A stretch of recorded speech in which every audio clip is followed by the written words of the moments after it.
La Cafetera es un programa de radio que se financia gracias a las aportaciones de los oyentes. Si te gusta el periodismo que defiende y sientes que te acompaña, hazte mecenas y ayúdanos. Infórmate en radiocable.com/mecenas. Hola familia, soy Nuria de Barcelona.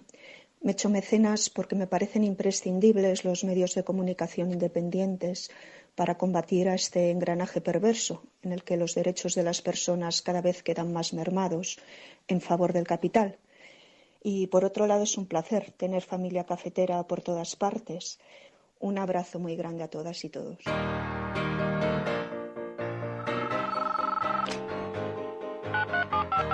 Son las 8:30 de la mañana. Las 7:30 en la Casa Museo de José Saramago, en Tías, Lanzarote. Buenos días, mundo. ¿Quieres un café? La Cafetera. Dirige Fernando Berlín. En el programa La Cafetera de Radio Cable. Una entrevista en Radio Cable. Durante 20 minutos en Radio Cable y dice todo lo que van a escuchar. Mañana en La Cafetera de Radio Cable. Radio Cable, que ha conseguido una auténtica primicia, ha entrevistado esta mañana y ha conseguido situar esa entrevista y lo que le ha dicho en los titulares. Con María Navarro y Pilar de la Peña. Yo lo que quiero es que el mundo escuche que en este país todavía se está persiguiendo a gente, no ya por delitos de opinión, que también, y me parece aberrante, sino por delitos de ofensa a los sentimientos religiosos, o sea, por blasfemia.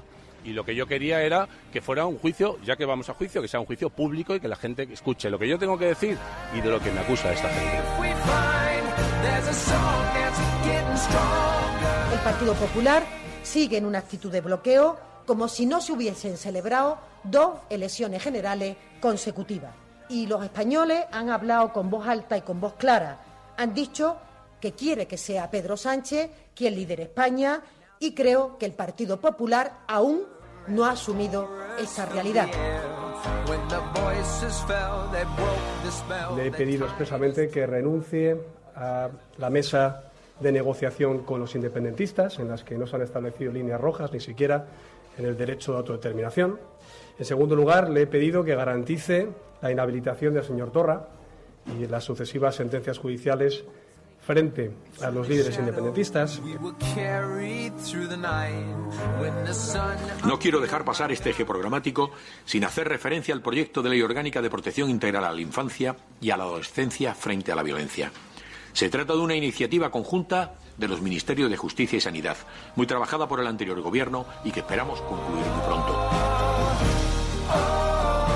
Le he transmitido nuestro apoyo a la Ley de Protección de la Infancia y la Adolescencia, por cierto, iniciada en nuestro gobierno, y he sugerido que también alcance a la protección de los mayores.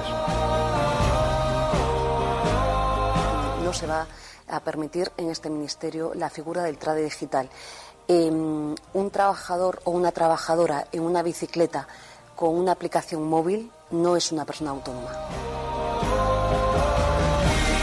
Y es que solo sí es sí. O sea, lo que esta ley pretende impulsar es entender que no solamente existe un tipo de violencia que se ejerza en el ámbito de la pareja o de las parejas. For sure, the international law remains international law. And the law of the sea is the law of the sea. If a ship encounters by accident people who can be drawing, they will have to save them.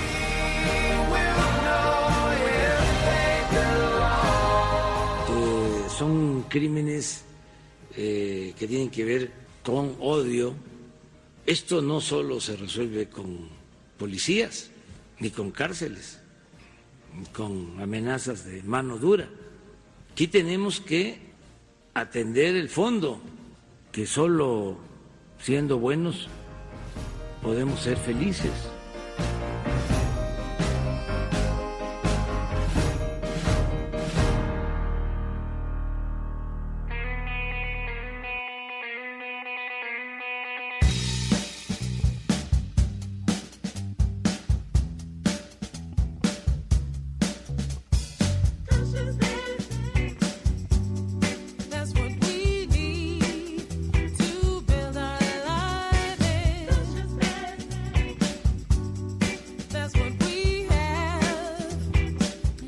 Muy buenos días, cafetera. Bienvenidos una mañana más a este programa en el que vamos a tratar de analizar la actualidad y lo vamos a hacer en compañía de los oyentes que ya se están incorporando a esta hora utilizando el siguiente hashtag: Almohadilla la cafetera Zaldívar.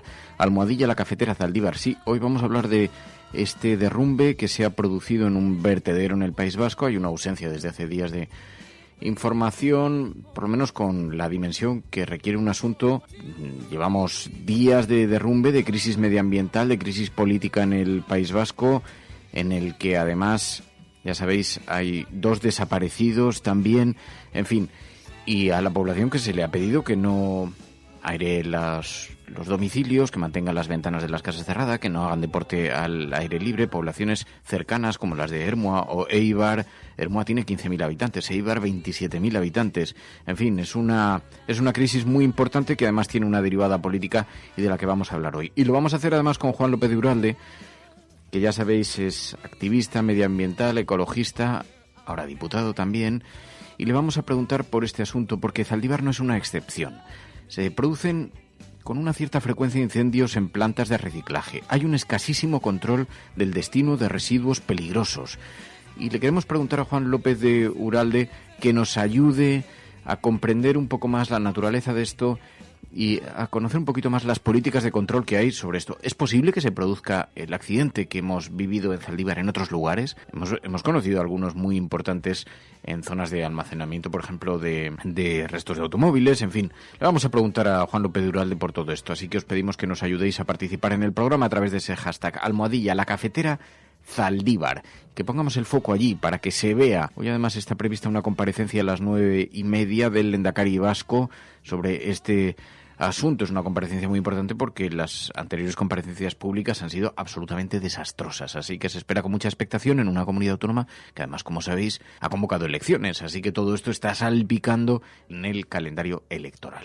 Mercedes de la Fuente, muy buenos días. Isabel Aragón, muy buenos días. Ya están utilizando ese hashtag, se están incorporando al debate, al programa. También Jab Balfri, buenos días. Galgo Callejero, buenos días. También Damiña Terra. Ángel Trianero dice: un orgullo ser oyente de la cafetera. Desde octubre de 2015 os conocí con 41, os sigo con 46. Hoy es el cumpleaños de Ángel Trianero. Feliz cumpleaños. Siempre que cumpleaños un miembro de la comunidad, cumplimos todos años. María García, muy buenos días. Libertino, Francachela, Marta, bueno, un montón de gente que se va incorporando a esta hora. Maite, Teresa, Pablo, Chover, y que están utilizando, como digo, ese hashtag. Así que os pedimos que lo utilicéis en el programa, que utilicéis también la almohadilla, la cafetera Zaldívar, almohadilla, la cafetera Zaldívar, que es la palabra con la que hoy vamos a organizar un poquito los comentarios en las redes sociales. María Navarro, buenos días. Buenos días. ¿Qué tal estás? Bien, con vitalidad y energía. A pesar de que cumplimos años cada vez que cumple un miembro de la Resistencia. Tenemos un montón de cumpleaños. Sí. Tenemos cumpleaños todos los días, hay un montón de cumpleaños. Uh-huh. Bueno, pues vamos a analizar... Mientras lo sigamos cumpliendo. Claro, podría ser peor. Como diría mi amigo Nico, todo puede ser susceptible de empeorar. ¿Esto es la cafetera?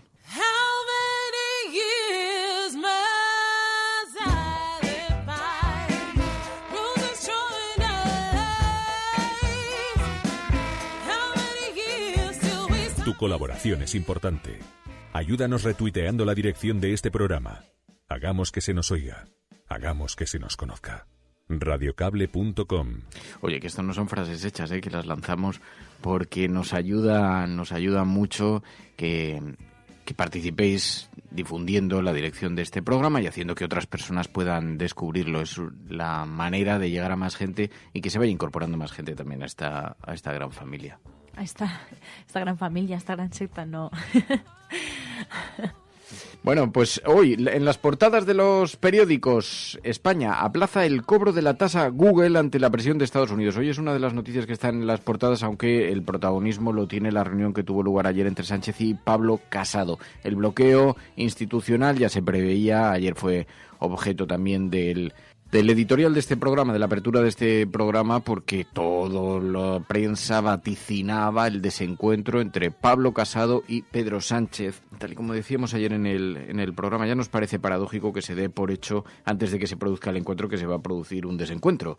Es un asunto grave porque habla también de nuestra convivencia. todo lo que tenían sobre la mesa eran asignaturas pendientes desde hace meses. Los problemas a resolver importantísimos. Hay problemas regionales que tenemos sobre la mesa, hay los presupuestos, el bloqueo de los órganos constitucionales, el Consejo General del Poder Judicial, ya sabéis que está caducado desde diciembre de 2018, el Tribunal Constitucional, el Consejo de Administración de la Radio-Televisión Pública, el Tribunal de Cuentas, el Defensor del Pueblo, y todo esto paralizado. Nada salió positivo de esa reunión. El Ejecutivo acusó al PP de tomar los órganos constitucionales como rehenes y el líder de la oposición exige romper con el independentismo. Es hoy la portada del periódico El País y, en efecto, ayer sí vimos algunas reacciones tras la reunión. La derecha exigía romper las relaciones con el independentismo. Le he pedido expresamente que renuncie a la mesa de negociación con los independentistas, en las que no se han establecido líneas rojas, ni siquiera en el derecho de autodeterminación. En segundo lugar, le he pedido que garantice la inhabilitación del señor Torra y las sucesivas sentencias judiciales frente a los líderes independentistas. En tercer lugar, que no modifique el Código Penal para beneficios ad hominem, como por ejemplo indultos por la puerta de atrás para aquellos que están en prisión por sentencias del Tribunal Supremo. Y también le he pedido que no nombre como fiscal general del Estado a Dolores Delgado, ya que no reúne los requisitos de imparcialidad que una diputada socialista y exministra de Justicia evidentemente pues no ajusta al cargo, que además hoy hemos conocido que incluso pretenden que sea quien instruya todos los procedimientos judiciales.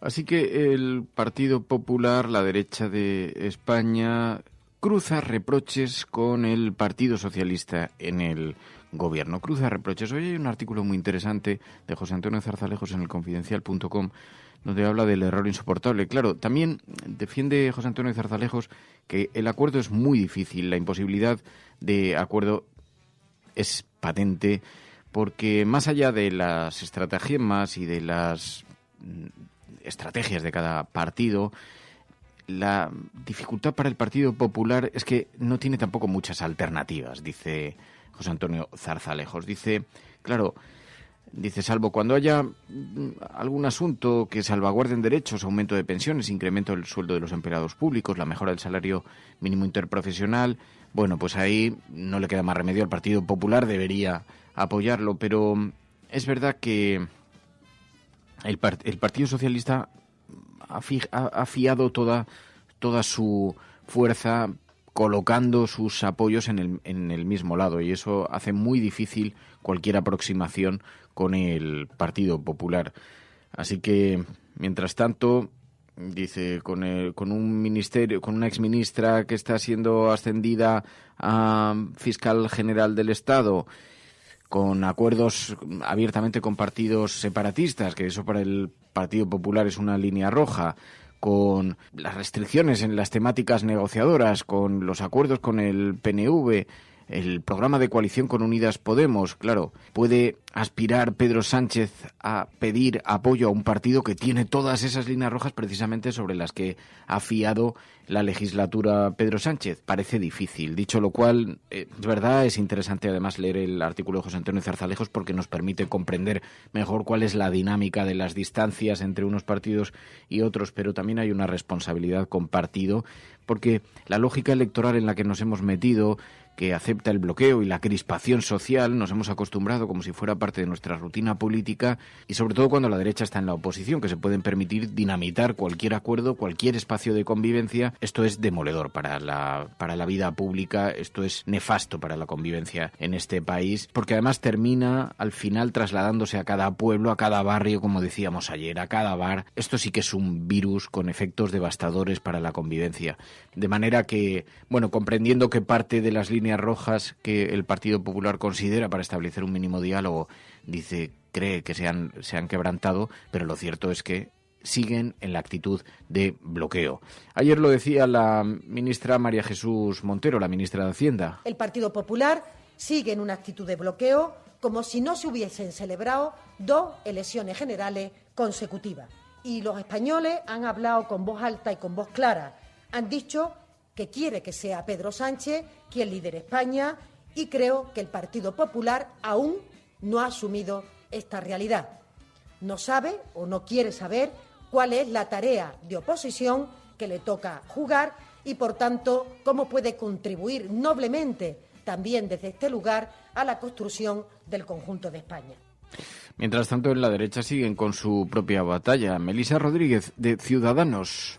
Y es que qué poco le ha durado al Partido Popular la preocupación por el dedazo de la señora Delgado en la Fiscalía. Ahí se hablaba de manipulación de la justicia, de la independencia, del Poder Judicial.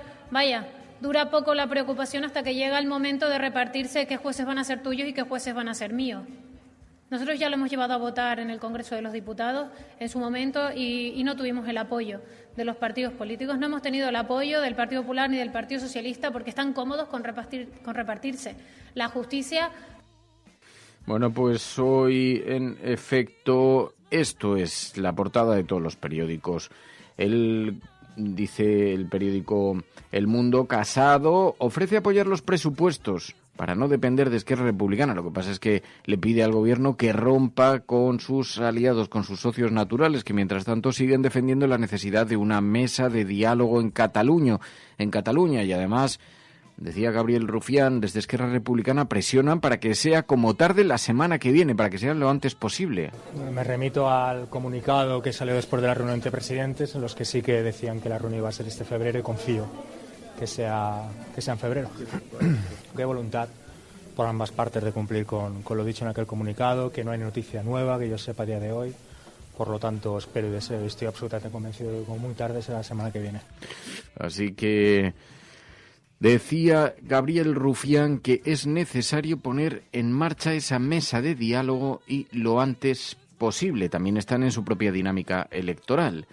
Dice el periódico El Mundo, además, que el gobierno de España, de Pedro Sánchez, avala que Torra ponga en la calle a los presos. Afirma estar tranquilo porque se cumple la ley, ya que los reclusos salen para trabajar. Esquerra Republicana dice que la liberación de Dolors Bassa es la imagen de la derrota del Estado, y este asunto sigue siendo todavía hoy epicentro de la polémica para el periódico El Mundo, que le da más dimensión incluso que la reunión que tuvo lugar ayer entre el presidente del gobierno y el líder de la oposición. En el periódico La Razón, también Sánchez ha Casado en Moncloa: no romperé el pacto con Esquerra Republicana. El líder del Partido Popular pidió un giro en la política de Cataluña a cambio de apoyar pactos de Estado. Y es verdad, decía el líder de la oposición, que si rompían apoyarían algunos pactos de Estado. Lo que no queda claro es qué pactos de Estado estaban dispuestos a apoyar. Bueno, también en la portada del periódico La Razón, el gobierno revisará el IVA para cuadrar el gasto. Las vicepresidentas Calviño y Montero ya trabajan en el plan B para prorrogar las cuentas de 2019. Y la tasa Google y la tasa Tobin, según el periódico La Razón, no son suficientes para recaudar. Ya sabéis que se aprobó la aplicación de la tasa Google, pero se pospone, se aplaza el cobro de la misma. El Consejo de Ministros aprueba hoy el impuesto a los digitales gigantes, a las grandes empresas digitales. Tiene previsto aprobar hoy una de estas medidas fiscales estrella, esa tasa Google, el impuesto que va a gravar a los gigantes tecnológicos, pero ante la presión de Estados Unidos, que ha amenazado con imponer aranceles a los países que graben a sus tecnológicas, va a retrasar su cobro hasta finales de año. El periódico El País recoge esta información en la portada y dice: no se tratará de una suspensión del impuesto, sino de una liquidación a final de año, explicó ayer en Bruselas la vicepresidenta económica Nadia Calviño. Pero España sigue los pasos así de Francia, que anunció en enero que también congelaba su propia tasa Google hasta diciembre, mes en el que la OCDE prevé tener ya lista la propuesta de impuestos para los 137 países. El gobierno prevé aprobar hoy también la tasa sobre transacciones financieras, la conocida como tasa Tobin. El Ejecutivo confía en recaudar con estas medidas unos 2.000 millones de euros anuales, según los cálculos que hizo el año pasado cuando diseñó los dos nuevos gravámenes. El Sindicato de Técnicos de Hacienda consideró ayer que estas previsiones podrían estar sobreestimadas. Hay quien cree que será una cuarta parte en realidad lo que recaudarán. La tasa Tobin era una de las reclamaciones históricas, una de las reclamaciones de la izquierda, que ha motivado además manifestaciones, que ha sido reivindicada siempre por grupos como ATAC. ¿Recordáis esta tasa para la transacción para las grandes transacciones financieras, muy reclamada siempre por la izquierda, que ahora sale adelante aquí en España? Un paso adelante sin ninguna duda. Esto es La Cafetera.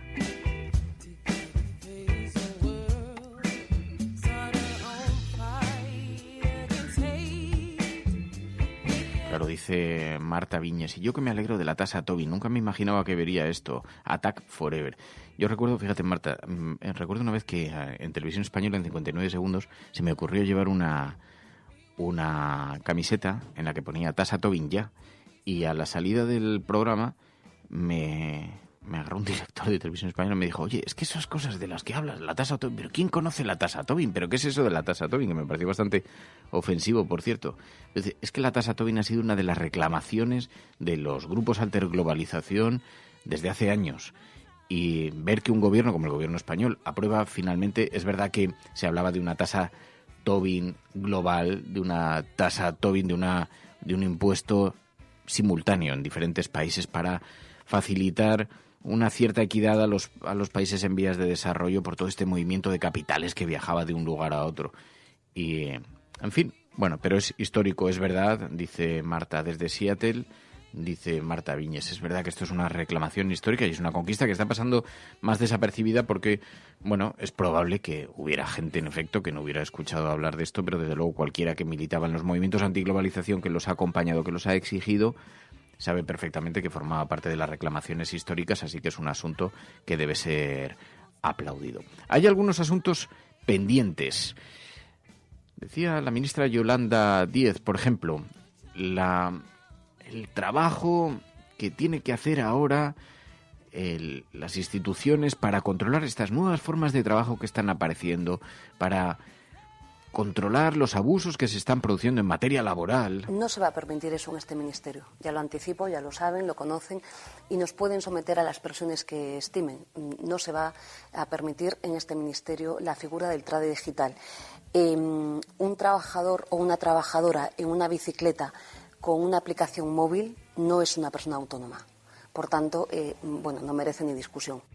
Y también otros asuntos pendientes como la ley de libertad sexual. Ayer defendía Noelia Vera en Televisión Española que saldrá adelante. Y es que solo sí es sí. O sea, lo que esta ley pretende impulsar es entender que no solamente existe un tipo de violencia que se ejerza en el ámbito de la pareja o de las parejas o de la expareja, sino que hay una serie de tipos de violencias machistas que son muchas, que se dan fuera y que no tienen por qué acabar en asesinatos, pero sí con agresiones que no pueden en ningún caso culpabilizar ni poner en duda a la víctima, ¿no? Bueno, pues creo que eso es el objetivo de esta ley, que tiene que ser una ley además absolutamente integral, que toque muchísimas materias relacionadas con educación, relacionadas con sanidad, relacionadas con justicia y con el Código Penal, pero que sea una ley integral para que no solamente condene, sino que también prevenga, sensibilice, para que todos estos casos que hemos estado viendo de violaciones pues no vuelvan a pasar, ¿no? Eso decía Noelia Vera, la importancia de esta ley de libertad sexual. También el ministro de Justicia anunciaba que van a impulsar la ley de protección a la infancia. No quiero dejar pasar este eje programático sin hacer referencia al proyecto de ley orgánica de protección integral a la infancia y a la adolescencia frente a la violencia. Se trata de una iniciativa conjunta de los Ministerios de Justicia y Sanidad, muy trabajada por el anterior Gobierno y que esperamos concluir muy pronto. En la ley se establecen medidas frente a la violencia contra menores y adolescentes. Lo que bautizó Pablo Iglesias como la ley Rhodes. También, ayer, Pablo Casado se comprometió a apoyar esta ley de la infancia. Le he transmitido nuestro apoyo a la ley de protección de la infancia y la adolescencia, por cierto, iniciada en nuestro Gobierno, y he sugerido que también alcance a la protección de los mayores. Y estas dos normas, unidas al Pacto Nacional contra la Violencia de Género, darían un paraguas global para defender a las personas que sufran algún tipo de maltrato y, en este caso, además, a sectores vulnerables, como el caso de la infancia, de la adolescencia o los mayores más dependientes. Pero ya está la derecha intentando diluir el foco para que no se concentre solo en los abusos que se producen contra la infancia, sino intentando ampliarlo, intentando mezclarlo y también sacar algo de partido político sobre este debate. Nadie duda que tienen que ser protegidos también los ancianos, los mayores. Lo que está claro es que esa ley de la infancia tiene muchas papeletas para salir adelante. Mientras tanto, polémica en torno a las palabras de Josep Borrell. Dijo en público que si un barco se encuentra por accidente a personas que se pueden ahogar, tiene que rescatarlos. Es que es la ley. Por accidente, insistió. For sure, the international law remains international law, and the law of the sea is the law of the sea. If a ship encounters by accident people who can be drawing, they will have to save them. Esto ha provocado una gran polémica, se ha hecho muy viral esas afirmaciones, porque, entre otras cosas, retratan, decían, hay que ser desalmado para ya empezar a poner los matices. ¿Qué pasa? Que solamente si es un barco de recreo que tiene un incidente, entonces merecen o están protegidos por las leyes internacionales. ¿Acaso no ocurre eso con otras personas si no se encuentran por accidente? El propio Oscar Camps lanzaba un tuit ayer recogiendo estas declaraciones de Josep Borrell y decía solo por accidente, solamente por accidente. También una cierta polémica en España por la destitución del presidente de la agencia EFE, Fernando Garea. Sabéis que fue nombrado por el gobierno, apenas ha pasado unos meses presidiendo la agencia EFE y ayer se despidió de la misma. Dice que el secretario de Estado de Comunicación le comunicó en una cafetería que ya no contaban con él. Fernando Garea destituido en una cafetería rodilla por el secretario de Estado de Comunicación, Miguel Ángel Oliver. Y la carta, también muy viralizada, de Fernando Garea a los trabajadores. Una agencia pública, decía Garea, una agencia de noticias, no es una agencia del gobierno, ni siquiera una agencia oficial, remarcó en su despedida. Una polémica que acompaña, aunque va a ser sustituida en el cargo por Gabriela Cañas, que entre otras labores ha ostentado la corresponsalía del país en Bruselas y es una persona bastante prestigiada dentro de la profesión. Pero las formas, la manera en la que ha sido despedido Fernando Garea ha tenido hoy mucha repercusión en las redes sociales y hay quien cree que, pues Fernando Garea, un perfil moderado, pero que probablemente difícil de aceptar presiones, aunque hay quien cree que vivimos tiempos lo suficientemente complicados como para que la agencia de noticias EFE pues no tenga que estar, tampoco no pueda ser un verso suelto. La cuestión está en saber qué es lo que prefieren los ciudadanos y yo tengo la impresión de que la ciudadanía siempre ha preferido medios de comunicación independientes. Que hay quien dice sí, pero lo que pasa es que siempre garantiza la independencia a la izquierda y luego llega a la derecha y emplea mano de hierro. Así que tampoco se puede ser el último del barco. Bueno, sea como sea, la polémica hoy está servida en los medios de comunicación a cuenta de Fernando Garea y de la presidencia de la agencia de noticias EFE, la agencia gubernamental. Esto es La Cafetera. Si lo estás escuchando, no estás sola.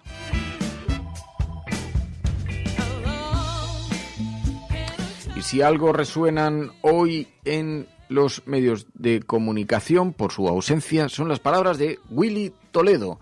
Que el mundo sepa que en España se persigue a la gente por blasfemia. Ayer tuvo que comparecer en este juicio después de haberse cagado en Dios y en la Virgen, y entonces ha sido citado a declarar por un delito de odio.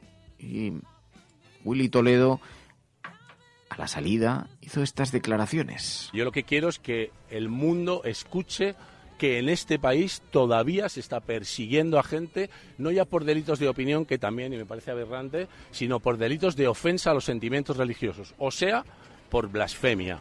Y lo que yo quería era que fuera un juicio, ya que vamos a juicio, que sea un juicio público y que la gente escuche lo que yo tengo que decir y de lo que me acusa esta gente. Que bueno, que lo entiendo que se sientan ofendidos. A mí me ofende todos los días todo lo que dicen ellos.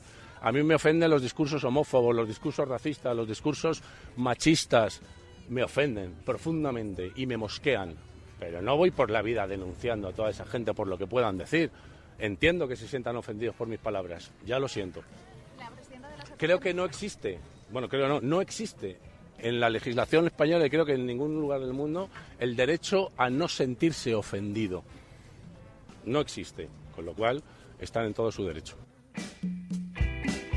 Sí, pero de ahí a llevarlo a los tribunales y claro, en estas horas, pues en ciertos foros no tiene una gran presencia en los medios de comunicación, también hay que insistir, pero en ciertos foros se empieza a discutir sobre el atropello contra los derechos civiles que supone un delito como este. Y recordaba Emilio Silva, por ejemplo, en las redes sociales, que este juicio contra Willy Toledo viene de lejos, que el franquismo obligaba a los gobernadores civiles a poner especial cuidado en la represión de la blasfemia, y todavía tenemos guardianes de estas esencias de la Inquisición, y acompañaba una orden del año 38, una orden circular, una circular encareciendo a los gobernadores civiles a que pusieran especial cuidado, especial atención, especial represión en la represión de la blasfemia, de la difamación, en la invocación a los deberes individuales que el Estado nuevo tiene que formular, ocupa, decía, un lugar digno de atención, cuanto concierne al uso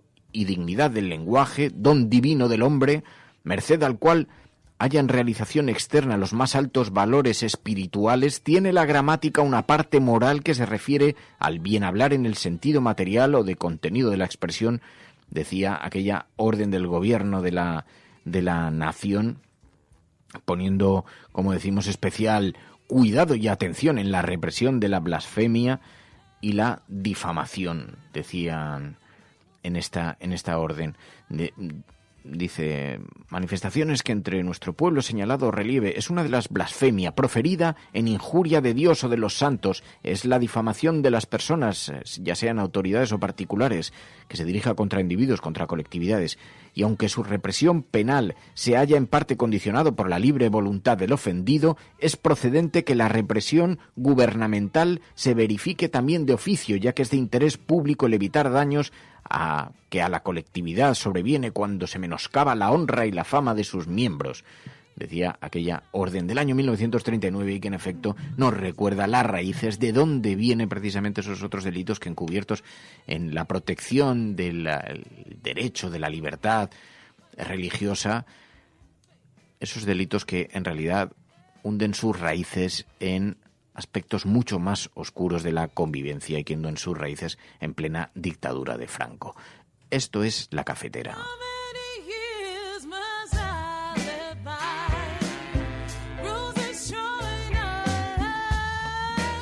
Bueno, y hoy en el hashtag os decíamos, el hashtag del programa almohadilla la cafetera Zaldívar, almohadilla la cafetera Zaldívar. Os pedimos que lo utilicéis, que participéis del debate público, porque, oye, en el periódico La Razón, vertido de Zaldívar, no sabíamos que en el vertedero había residuos tóxicos. La población de pronto se ha encontrado con una realidad, insistimos, este vertedero que ha implosionado, que está en llamas todavía y que hay 2 personas desaparecidas, está junto a Hermoa, 15.000 habitantes, junto a Eibar, 27.000 habitantes, más de 1.000 personas también en Elgueta y un poco más lejos Zaldívar. Este vertedero del que siguen emanando todavía residuos tóxicos que están en el ambiente. Las autoridades han pedido que la gente no ventile las casas, no salga a practicar deporte en el exterior, pero que está siendo objeto de silencio por parte de las autoridades. Bueno, pues vamos a hablar de ello con Juan López de Uralde.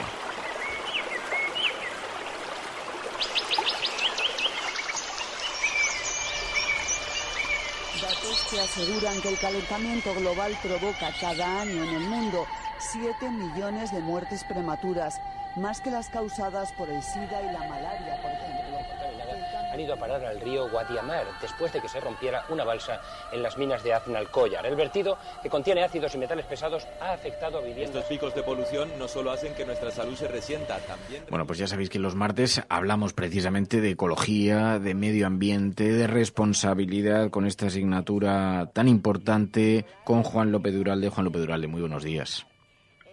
Hola Fernando, buenos días Resistencia. Y hoy con mucho interés, Juancho, en hablar sobre precisamente Zaldívar, porque decías, es que además no es una excepción. Lo que ha ocurrido nos recuerda también otros casos, incendios en plantas de reciclaje, el escaso control que hay sobre el destino de residuos peligrosos también, porque nos hemos encontrado aquí con una crisis que ha intentado ser soterrada, pero que, en fin, tiene los tintes de convertirse en un escaparate terrorífico de la manera en la que gestionamos los residuos, ¿no? Efectivamente, nuestra producción industrial tiene un lado oscuro, una cara B que preferimos eludir, en la que preferimos no pensar, que es la gran cantidad de residuos que se producen tanto a la hora de generar objetos, de generar productos, como luego cuando los desechamos. Y tenemos una enorme capacidad de generar residuos, muchos de ellos peligrosos, muchos de ellos tóxicos, pero luego no sabemos qué hacer con ellos. Entonces se han ido buscando a lo largo de la historia de esta sociedad industrializada pues distintas soluciones. Se empezó por tirarlos al mar, pero se vio que eso no era muy buena solución, porque finalmente el mar devuelve todo lo que tiramos.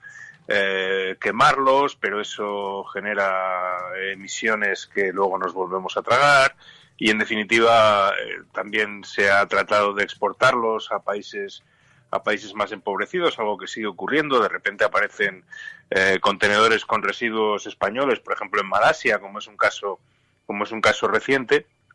Y como suele ocurrir con los problemas que metemos debajo de la alfombra, pues ocasionalmente nos explotan en la cara, como está ocurriendo estos días con el vertedero de Zaldívar, ¿no? Un vertedero, hay que recordarlo, que solamente tenía permiso para verter residuos no peligrosos, es decir, que en principio era un vertedero que no debía admitir residuos peligrosos, pero sin embargo hay testimonios y pruebas de que sí lo ha estado haciendo, ¿no? Y esto es efectivamente pues el pan nuestro de cada día de la gestión de los residuos, ¿no? Finalmente, aunque en teoría hay una normativa que se debe seguir, lo cierto es que no se sigue, y nos encontramos con una situación dramática como la que se vive en este momento en Zaldívar, que, como dices muy bien, ni es única ni será la última. Claro, hay un cierto abandono de las políticas de residuos, decías también, y además en este caso lo que hemos podido saber es que en principio parece que este vertedero solamente tenía permiso para que se vertiesen allí residuos no peligrosos, pero los transportistas aseguran que en Zaldívar había residuos tóxicos que estaban ocultos bajo la tierra mezclados, ¿no? No, efectivamente, hay evidencias. Bueno, en primer lugar, el caso del amianto, ¿no?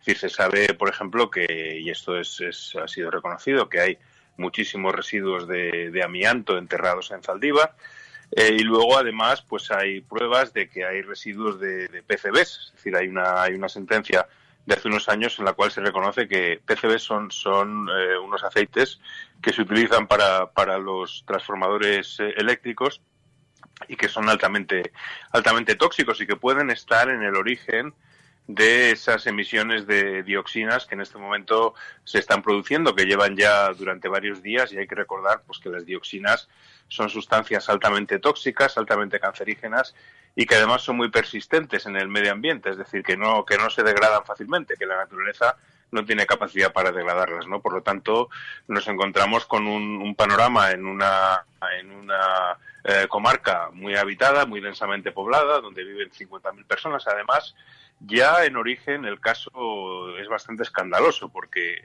hay una normativa que impide que este tipo de instalaciones peligrosas estén a menos de 2.000 metros de las zonas habitadas. Y sin embargo, el caso del vertedero de Zaldívar está a menos de 300 metros de zonas densamente pobladas.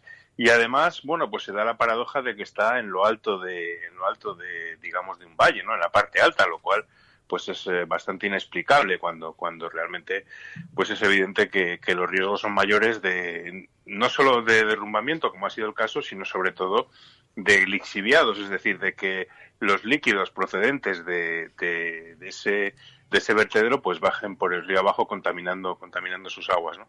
Por lo tanto, es un caso que ya en su origen es bastante escandaloso, donde además se suma el hecho de que no hay control sobre los residuos que entran, que esto, como digo, es una práctica generalizada. Es decir, aunque en teoría los residuos que entran en un vertedero deben ser todos controlados y debe conocerse su origen, luego la realidad es que no es así, que entra de todo. Siempre pues cuanto más tóxico es el residuo, pues más beneficio genera al dueño del vertedero, porque cobra más por ello, y ahí pues se mezcla de todo, ¿no? Lo vimos también.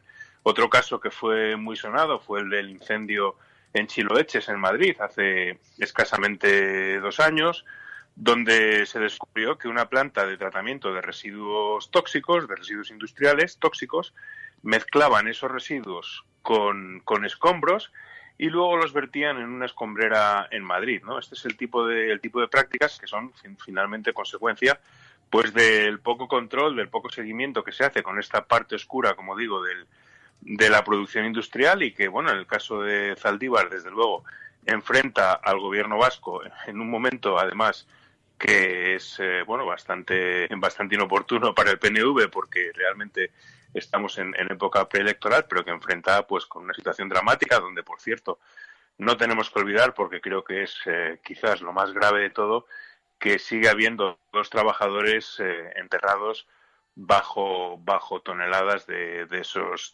residuos. Un caso que, por cierto, yo recuerdo que ocurrió ya en los más jóvenes del lugar no se acordarán, pero hace bastantes años en La Coruña, un vertedero, el vertedero de Benz, también se desplomó, y también se desplomó generando pues otro drama ambiental y social, porque también se desplomó sobre un trabajador que nunca se le encontró, se quedó enterrado bajo toneladas de basura. Es decir, que de alguna manera, una vez más, pues la contaminación se vuelve contra nosotros, ¿no? Y nos recuerda pues lo que estamos haciendo, ¿no? En este caso con mucho dramatismo y, bueno, pues como digo, con consecuencias trágicas, porque hay dos trabajadores, pues podemos decir desaparecidos, pero podemos darlos desgraciadamente por muertos. Claro, yo veo el debate público que esto ha generado. No ha tenido un gran efecto en los medios de comunicación. No sé exactamente cuáles son las razones políticas, qué es lo que está en debate, en juego allí, porque lo que sí parece es que hay muchas críticas al gobierno del PNV por no estar presente. Ahora creo que hay una comparecencia a las 9:30, pero haber estado poco presente en la gestión de esta emergencia, quizá porque esto revela la gestión de residuos del gobierno vasco también. Bueno, efectivamente, cuando yo he comentado, bueno, es que esto muestra que en Euskadi las cosas no son tan bonitas como la gente se cree, ¿no? Se habla del oasis vasco, etcétera, etcétera, pero claro, Euskadi es una zona muy industrializada y, por lo tanto, en el caso de los residuos y, en concreto, de los residuos peligrosos, la problemática viene ya de muy atrás, ¿no? Es decir, que precisamente es un problema donde el gobierno vasco, y en concreto el Partido Nacionalista Vasco, pues que tiene indudablemente unas vinculaciones importantes con los grandes industriales vascos, pues es un tema en el que ha mirado durante mucho tiempo para otro lado, ¿no? Es decir, en ningún caso se aplica con toda la firmeza necesaria la normativa, ¿no? Y este es un caso donde eso se ha puesto claramente en evidencia, y entonces, bueno, el gobierno vasco ha tratado en una primera instancia de eludir el tema, con la ausencia del Lehendakari, con excusas bastante burdas para no acudir al lugar, etcétera. Finalmente han tenido que cambiar de estrategia ante la evidencia, que creo que lo que realmente ha desatado pues todas las alarmas ha sido esa autocombustión que se está produciendo en el vertedero, y eso está generando unas emisiones muy tóxicas de dioxinas, y bueno, pues eso ha tenido también, en primer lugar, ha despertado una sensación de engaño en la población de la comarca, porque no fueron informados de que esas emisiones eran tan tóxicas hasta días después, casi 10 días después de que el vertedero estuviera ardiendo, y bueno, las consecuencias incluso se han suspendido en los colegios. Los chavales no juegan en los patios, no se permite que salgan a los patios, se suspendió un partido de primera división del Eibar contra la Real Sociedad. Es decir, que realmente la situación es dramática en lo que se refiere a esas emisiones, ¿no? Y entonces la población, hay mucha indignación en la población, porque realmente pues no ha habido información, y tampoco es verdad que tampoco la cuestión pues ha tenido demasiada cobertura en los medios de comunicación. Yo creo que se ha pretendido acallar un poco, para no poner en evidencia, o para intentar que no se pusiera en evidencia la política del gobierno vasco, ese presunto oasis vasco que resulta, como decía alguien en Twitter, que me pareció una frase muy adecuada. Decía, debajo del oasis vasco había amianto. Claro, porque además se había denunciado reiteradamente algunas irregularidades en ese vertedero, pero una cosa que nos llama mucho la atención es que la mayor parte de la población de los alrededores no tenía ni la más remota idea de la presencia de este tipo de sustancias, de residuos, a escasos metros de sus casas, ¿no? El hecho de que hubiera amianto allí depositado y en esas cantidades, además de las irregularidades que se hayan podido cometer, pero ni siquiera los ciudadanos sabían que eso estaba allí, porque la apariencia, que esto me ha llamado mucho la atención, la apariencia era como de una montañita, de un bosque. Claro, ocultaba que debajo se iban enterrando los escombros y las basuras, ¿no? Claro, es un agujero en mitad de un bosque en lo alto de un valle, ¿no? Y efectivamente, y aquí es donde entra la responsabilidad de la administración, y en concreto de la administración vasca, es decir, el gobierno vasco eludió cualquier responsabilidad diciendo, bueno, esto es consecuencia de la mala gestión de una empresa privada, pero claro, eso es una verdad a medias, porque efectivamente hay una mala gestión de la empresa privada, pero hay una administración que tiene que controlar esa gestión y que tiene el mandato, que es de lo que los ciudadanos se fían, que dicen, bueno, aquí hay un vertedero, pero nosotros entendemos como ciudadanos que hay una normativa y que ese vertedero tiene que cumplir esa normativa, y esa normativa impide que en ese agujero que decimos en el bosque se estén acumulando sustancias peligrosas, y por lo tanto uno como ciudadano tiene que pensar que efectivamente eso está ocurriendo, es decir, que la administración está abogando por el bien general y por el bien de los ciudadanos, y en ese sentido impedir que ese tipo de sustancias entren en el vertedero. Sin embargo, no ha sido así. No es solo el caso del amianto, sino otros productos tóxicos que se conoce que han entrado, y seguramente otros muchos que se desconoce, porque efectivamente había ayer un testimonio de transportistas, unos testimonios bastante fuertes, en el sentido de decir, bueno, aquí hemos estado trayendo sustancias peligrosas durante mucho tiempo, ¿no? Entonces, hay una responsabilidad de la administración, aunque solo sea por incumplir su obligación de asegurar que en ese vertedero no estaban entrando sustancias peligrosas, porque las dioxinas no entran en el vertedero. Las dioxinas son productos de la combustión, es decir, se producen cuando se queman residuos clorados, como es el caso de estos PCBs u otros que podría haber en el vertedero, ¿no?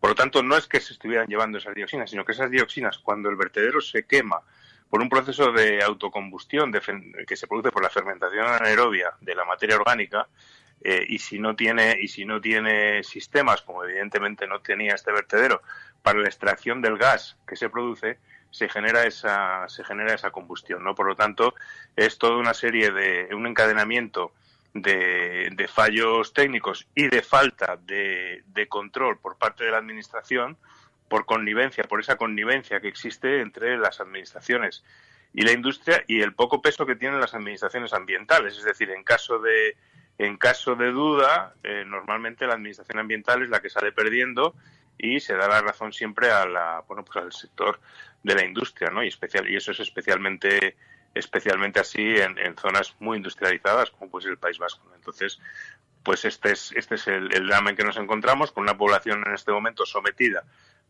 por lo menos hasta el jueves, según ha reconocido la propia administración, a esas emisiones contaminantes, y con una preocupación evidente, porque no estamos hablando de cualquier sustancia, estamos hablando de sustancias muy peligrosas.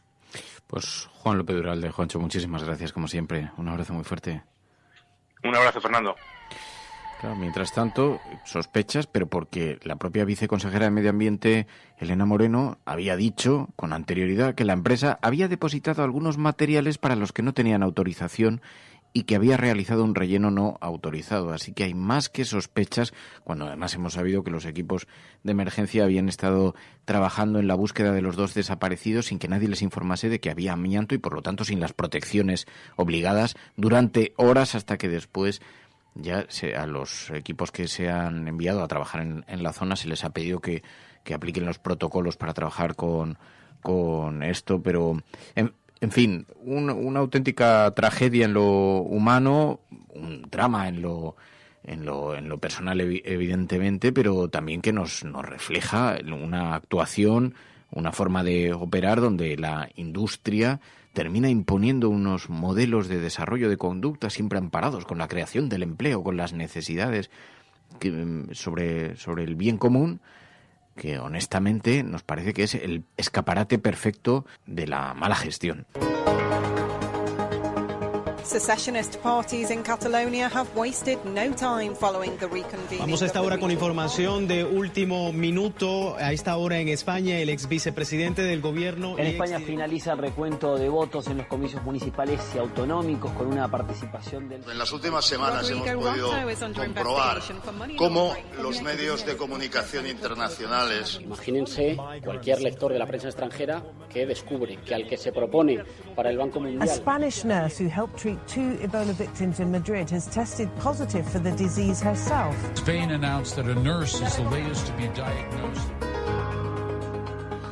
Bueno, y si ponemos el satélite a funcionar esta mañana y observamos las fotografías que envía desde el espacio de algunos lugares que hoy son foco informativo, nos tenemos que ir necesariamente a París. La protesta por la reforma de las pensiones.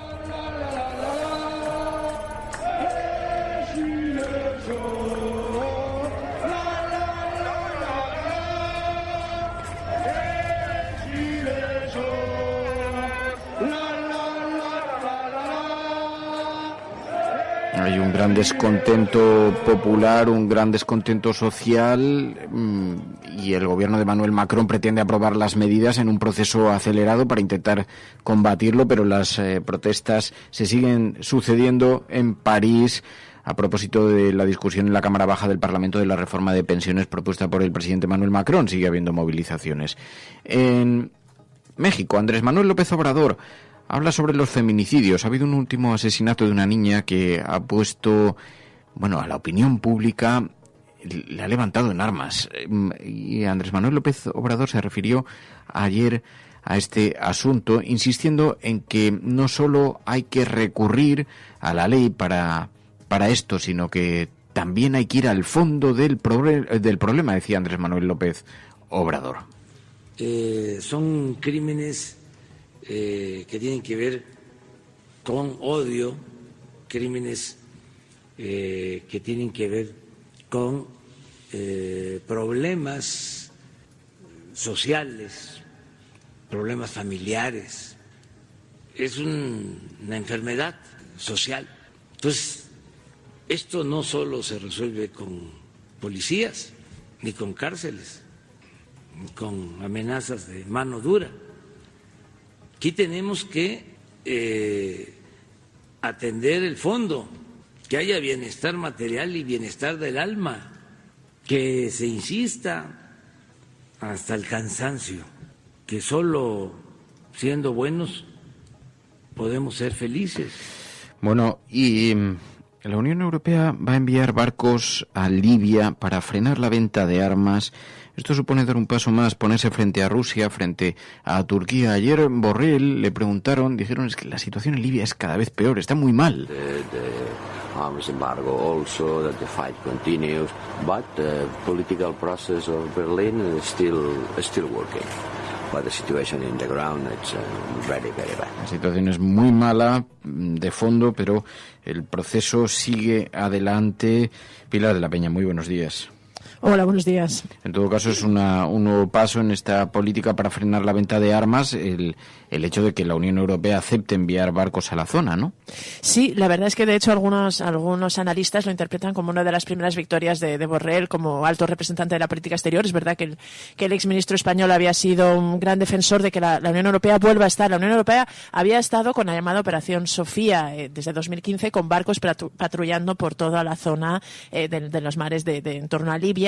Pero pues a raíz del problema migratorio, algunos países, entre ellos Italia y algunos de los países del este, pues Hungría, Polonia, Austria, se habían quejado de que los barcos de la Unión Europea parecía que estaban pues más centrados en recoger inmigrantes. Se supone que la operación había sido entonces para intentar detener y frenar a las mafias que traficaban con seres humanos, y esto después de especialmente Italia bloqueó esta misión, y desde hace un tiempo la Unión Europea no tenía barcos en la zona. Dado además cómo se ha recrudecido el conflicto, que lo hablábamos hace unas semanas, que hubo además una cumbre para intentar pacificar la zona en la que asistieron pues desde Estados Unidos a toda la Unión Europea, Rusia y Turquía, que son, digamos, las dos potencias o los dos países que apoyan a los dos bandos en conflicto en Libia. Es verdad que la situación es explosiva, es muy pues violenta y hay enorme preocupación, y en este sentido pues esta decisión de la Unión Europea, además aprobada por consenso, de volver a estar presente en el mar de Libia para intentar frenar la venta de armas y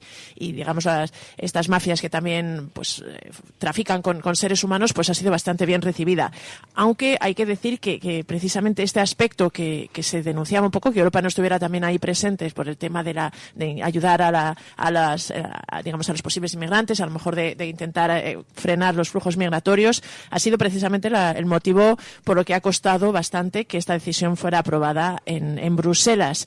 Y en este sentido, a pesar de que siguen, como me recordaba María, a pesar de que sigue habiendo muchísimos inmigrantes perdidos, muchísimas personas que pierden la vida, pues se han esforzado los socios europeos en remarcar que la misión de esta operación de la Unión Europea en Libia va a ser sobre todo frenar el embargo de armas y no tanto ayudar a los inmigrantes que puedan tener problemas. Es un poco llamativo, ¿no? Este esfuerzo y esta insistencia en señalar que no es la prioridad de la misión, salvar vidas, que en general siempre debería ser una prioridad, pero ha sido necesario estas precisiones para lograr el apoyo de algunos países como Austria o Hungría, que estaban radicalmente en contra de volver a enviar barcos de la Unión Europea a la zona. Veremos a ver en qué consiste, en fin, en qué se traduce todo esto, pero también es verdad que se supone un paso al frente de la Unión Europea de plantarse un poco entre Rusia y Turquía, que a pesar de los llamamientos a la paz en Libia, pues seguían apoyando cada una a uno de los dos bandos en conflicto y creando una situación explosiva y con un gran temor de que derive en una auténtica guerra civil parecida a lo que ha vivido Siria. Oye, Pilar, hemos visto también, se está hablando mucho del auge de la extrema derecha en Europa, en Alemania. Resulta que ha habido una operación policial donde se han arrestado 12 personas sospechosas de haber apoyado a un grupo terrorista de extrema derecha, el Núcleo Duro, que aparentemente planificaba ataques contra políticos, contra mezquitas en el país, ¿no? Sí, la verdad es que es una noticia que ha vuelto a hacer saltar las alarmas en Alemania con respecto a digamos, como el auge de la extrema derecha y sobre todo la radicalización que se teme, que se está viendo y lo rápido que está sucediendo. En este sentido, pues la operación policial que el pasado viernes pues detuvo a 12 personas en diferentes estados del país, además ni siquiera estaban todos en una misma ciudad ni en una misma región, sino que se ha producido, me parece que hasta en 6 estados diferentes, han detenido a hasta 12 personas con unas evidencias y unas pruebas bastante claras de que planeaban atentados en concreto contra mezquitas y contra solicitantes de asilo en Alemania. Esta pues noticia ha vuelto a hacer saltar las alarmas, porque además se ha recordado que hay una estimación de una institución alemana que señala que hay hasta 12.000 que están identificadas hasta 12.000 personas de ideología de extrema derecha que tienen un perfil que se teme que podrían llegar a cometer acciones violentas. En este caso han detenido a 12, pero bueno, el problema parece que es bastante grave y bastante gordo en Alemania. Uno de los detenidos además era policía, y en este sentido la policía destaca la policía que les ha detenido lógicamente destaca que tenían unos planes concretos de atacar alguna mezquita y alguna localidad o algún sitio donde había solicitantes de asilo, digamos, bastante avanzados, ¿no? Este es el motivo por el que los han detenido. Pero es cierto que en Alemania ha vuelto a saltar la alarma. Además, los terroristas planeaban un ataque parecido al que hubo en Nueva Zelanda hace unos años, el de la mezquita en Christchurch. Y en este sentido pues han llamado a actuar, o digamos a volver a poner el foco y a darse cuenta de que estos colectivos se están radicalizando y que pueden suponer una amenaza, porque además eran todos alemanes. Esto es otra cosa que también se destacaba en digamos las noticias y los medios, y bueno, que se trata sin duda de un toque de atención para la propia sociedad alemana, que bueno, de momento han hecho saltar las alarmas, y veremos a ver si se toman medidas o qué tipo de actitud se empieza a tomar ante esto. Y la extrema derecha Le Pen está haciendo que el discurso ecologista se incorpore también a su retórica. Esto nos llama la atención porque han visto una fuente de acercamiento, una fuente de votantes, una forma de acercamiento a la ciudadanía, pero parece que están asumiendo parte del discurso ecologista, ¿no? Y están alertando a algunos grupos ecologistas, precisamente. Sí, es verdad que hoy de hecho hay un artículo en El País que comenta esto mismo.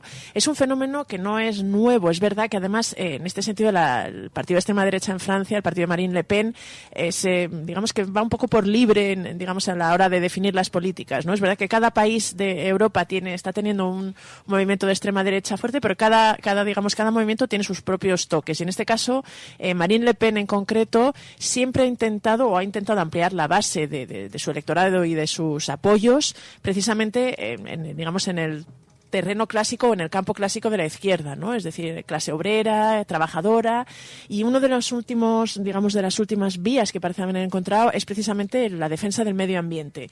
En este sentido, ellos defienden el localismo frente al globalismo, y en este localismo pues entraría muy bien la defensa del medio ambiente. Además se trata pues de defender la ecología para preservar la patria, de evitar que entren tanto mercancías como seres humanos. También entraría dentro de cierto cierre de fronteras, ¿no? De volver a apostar por lo local, por los valores tradicionales. Pero sí es verdad que incluso su sobrina Marion Maréchal, que también es una figura de extrema derecha bastante conocida en Francia y que de hecho tiene una escuela que acaba de abrir una filial aquí en España, no sé si seguramente algún oyente de la cafetera haya oído esto, pues están incluso lanzando mensajes y haciendo discursos reivindicando que la ecología también es una de sus banderas y que la piensan pelear y un poco luchar contra la izquierda, no dejar que la izquierda se apropie de ella. Incluso califican a los climaescépticos o digamos los negacionistas del cambio climático de tontos útiles del sistema, y están un poco intentando incorporar a su retórica la defensa del medio ambiente para atraer a un mayor número de votantes. Bueno, pues este es donde está colocado hoy el foco informativo en estas aproximaciones, la extrema derecha, el riesgo que eso supone. Esto es La Cafetera, y si lo estás escuchando, no estás sola. We will make America safe again. Ante Dios Todopoderoso, Venezuela. Por ahí hay un payaso. Lo primero que tiene que hacer o tenía que hacer es convocar a elecciones. Esas caritas del domingo. Lo que vamos a disfrutar el domingo con los progres. Me taché a Podemos de populista. Ahí me equivoqué. Pero el Partido Popular sí que tiene que tener credibilidad para hablar de corrupción, porque es nuestra seña de identidad. Y aprovecho la ocasión para invitarte a que acudas al acto de presentación de Vox en Barcelona. Pues este jueves, no sé si estaré yo, pero alguien de Ciudadanos seguro que acude, porque la cordialidad, de verdad, o sea, no es porque estemos, la gente que nos conoce fuera del plató sabe que esto ha sido siempre así. El cielo no se toma por consenso, el cielo se toma por asalto. Yes, we can. Yes, we did. Vamos a proceder a la exhumación de los restos del dictador Franco del Valle de los Caídos. El enemigo es Daesh, el terrorismo. Y empezamos con una información que nos hacía llegar Andrés a lo largo del día de ayer. Además, en un tono bastante irónico, lo hacía Elena Maleno en su cuenta de Twitter, diciendo: 143 turistas llevan perdidos desde el viernes en nuestros mares, a bordo de 5 veleros. Ahora haced el ejercicio de cambiar turistas por migrantes y veleros por pateras. Dicen, el problema es que ya no escandaliza, sus vidas para muchos no valen lo mismo, pero lo cierto es que estas 143 personas siguen en paradero desconocido, y así ponía el foco Elena Maleno en aquellas personas que dejamos en el olvido. Y además también sobre memoria nos hacíais llegar esta información sobre cómo seguimos teniendo que buscar justicia fuera de España, en este caso en la querella argentina. Cascada de denuncias de los descendientes de republicanos en campos nazis, así lo titulaba Público.es, y es que este martes familiares de republicanos deportados a los campos de concentración nazis presentan hasta 8 denuncias en la Embajada de Argentina en Madrid para unirse, como decimos, a la querella argentina. Esta acción ha sido impulsada además por la Asociación para la Recuperación de la Memoria Histórica, y de hecho en este acto pues van a acompañar a las familias personas como Ana Mesuti, que es la abogada de la querella argentina y que además también acompañó, como recordaréis, En el caso de Timoteo Mendieta acompañó también a la familia. En este acto, como digo, que es para acompañar a las familias, también estará Emilio Silva, presidente de la Asociación para la Recuperación de la Memoria Histórica, que hace cada jueves ese repaso sobre memoria histórica aquí en la cafetera, y será a las 12 en el Ateneo de Madrid. El caso es que estas denuncias se suman a las otras 5 que ya se presentaron en Galicia, en el Consulado de Argentina en Vigo, como contamos aquí, pero no serán las únicas, porque la propia abogada Ana Mesuti advierte de que vendrán más denuncias para incorporarse a la querella argentina y sumarse así, bueno, pues a esta denuncia y, bueno, a esta búsqueda de la justicia fuera de España. Además, sobre el juego, seguís la pista, nos hacéis seguir la pista sobre algo en lo que está enfocado el Ministerio de Consumo, que es en poner el foco en el problema del juego. El registro estatal de personas que piden que se les prohíba jugar bate otro récord y ya supera los 50.000 inscritos. Esto lo cuenta el diario.es y explica que el número de inscritos, de personas inscritas en una lista estatal a la que te puedes apuntar voluntariamente para que se te vete el acceso a las salas de juego, bueno, pues este número de inscritos superó en 2019 por primera vez las 50.000 personas, según dicen datos del Ministerio de Consumo. Esto supone un aumento de más del 15% respecto al año anterior, en 2018, y explican que aunque el Gobierno estima que el número de personas con problemas de ludopatía es muy superior, más de 188.000 personas. Datos que evidencian la problemática y, bueno, y también la urgencia que hay en atajar este problema. Y sobre protección de menores, hablamos de cómo ya está en el debate público el tema de una ley para la protección de la infancia. Bueno, pues nos enviabais esta información del diario.es en la que hablan de un nuevo canal express del Gobierno para retirar de la red vídeos como el de La Manada, que frenan ya 6 casos en 3 meses. En 2 de ellos, las víctimas eran menores de edad. Explican que este canal, que gestiona la Agencia de Protección de Datos, ha conseguido bloquear contenidos en páginas porno, redes sociales y foros. Y el objetivo es bloquear estos contenidos de forma cautelar en las 24 horas siguientes a la recepción de la denuncia. Como decimos, en solo 3 meses han conseguido frenar 6 casos. Y para terminamos con una serie de datos que evidencian la desigualdad que existe todavía entre hombres y mujeres en el caso de la brecha salarial. Además, según estos datos, estamos igual que hace 10 años. La brecha salarial es la misma que en 2008, antes de la crisis. Esta información nos la enviaba Espectacular y nos pedía también poner el foco en concreto en el caso de Andalucía, porque la brecha salarial en Andalucía se sitúa en 24,4% y aumenta en menores de 25 años, según un informe de UGT. Este informe, además, habla también de cómo está la situación a nivel nacional. La brecha salarial se mantiene a pesar de que hay más mujeres que hombres con título universitario en el mercado laboral. Por eso no vale ese argumento que tanto hemos oído de que esa brecha salarial existe porque las mujeres no están incorporadas a los estudios universitarios. Lo explican en el diario.es con estos datos y explican que la brecha anual es del 21,9%, que es unos datos similares a los de 2008 antes de la crisis. Por eso decíamos que estamos igual que hace 10 años. Decían, y todo esto mientras el 48% de las mujeres que están en el mercado laboral, el 48%, tiene un título universitario, frente al 37,8% de los hombres. Por eso decíamos que ese argumento de que las mujeres no están en el mismo nivel educativo que los hombres y que por eso existe esta brecha salarial, pues ese argumento es falso y a los datos nos remitimos. Javier Gallego, muy buenos días. Muy buenos días, ¿cómo estás? ¿Cómo estáis? Estábamos deleitándonos con la sintonía de Carne Cruda, estábamos escuchando la sintonía de Carne Cruda. Preciosa, una preciosidad. Sin duda, toda una pieza de ingeniería musical que eso deleita los oídos en la mañana. ¿Qué tal estás?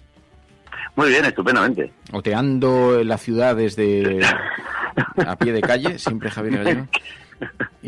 Sin duda, vengo a pie, con lo cual la oteo desde la mugre y desde la más absoluta superficie de las cosas. Me rozo con ella, me embadurno del barro de la vida. Bueno, lo que nunca te ha importado es mojarte, eso es verdad. Hoy lo hemos visto con... Estabas hablando de esto que ha ocurrido dentro de Unidas Podemos y la posición de anticapitalistas, ¿no? El anuncio lo conocimos la semana pasada cuando Teresa Rodríguez dijo que abogaba por la formación de un nuevo partido político. De ahí escuchamos también el anuncio, la decisión de otros líderes de anticapitalistas, Miguel Urbán anunciando también que abandonaban Podemos. Y decías en una serie de tuits que te he leído, creo que se equivocan anticapitalistas abandonando un partido que está gobernando, ¿no? Sí, la verdad es que creo que hay equivocaciones por ambos lados. O sea, yo entiendo la petición por parte de Teresa Rodríguez de mayor libertad y autonomía en Andalucía. Creo que su fuerte liderazgo le dan legitimidad para pedirlo. Además, entiendo que ella quiere un andalucismo que les permita a nivel nacional también tener más protagonismo. Pero sí creo que decir que la entrada en el gobierno de coalición es un error de Podemos, cuando es la primera vez que se consigue que a la izquierda del PSOE las formaciones entren en el Ejecutivo, sí me parece un error, porque entiendo que habrá contradicciones, pero como las han tenido ellos también y las tienen ellos en Andalucía, o como las tienen en cualquier formación, y sin embargo ahora existe la posibilidad, y la estamos viendo efectiva, de hacer cambios, porque yo creo que se puede hacer más con 4 ministerios que con ninguno. Y evidentemente hay que transigir con ciertas concesiones, y no es fácil el ejercicio de la política real frente a la política ideal. Pero creo, como digo en el artículo que publico hoy, que hay que saber compaginar el realismo con el idealismo, el pragmatismo con los ideales y con la utopía. O sea, no hay que dejar de buscar la utopía, pero también a veces se consiguen más cosas paso a paso que abandonando la posibilidad porque el horizonte queda demasiado lejos. Así que bueno, yo creo que una nueva decisión de la izquierda no es precisamente lo que más la ayuda, y temo que anticapitalistas que podrían, yo creo, ser más útiles modificando el rumbo y criticando desde dentro, pues pueden pasar a la irrelevancia como formación fuera de Unidas Podemos.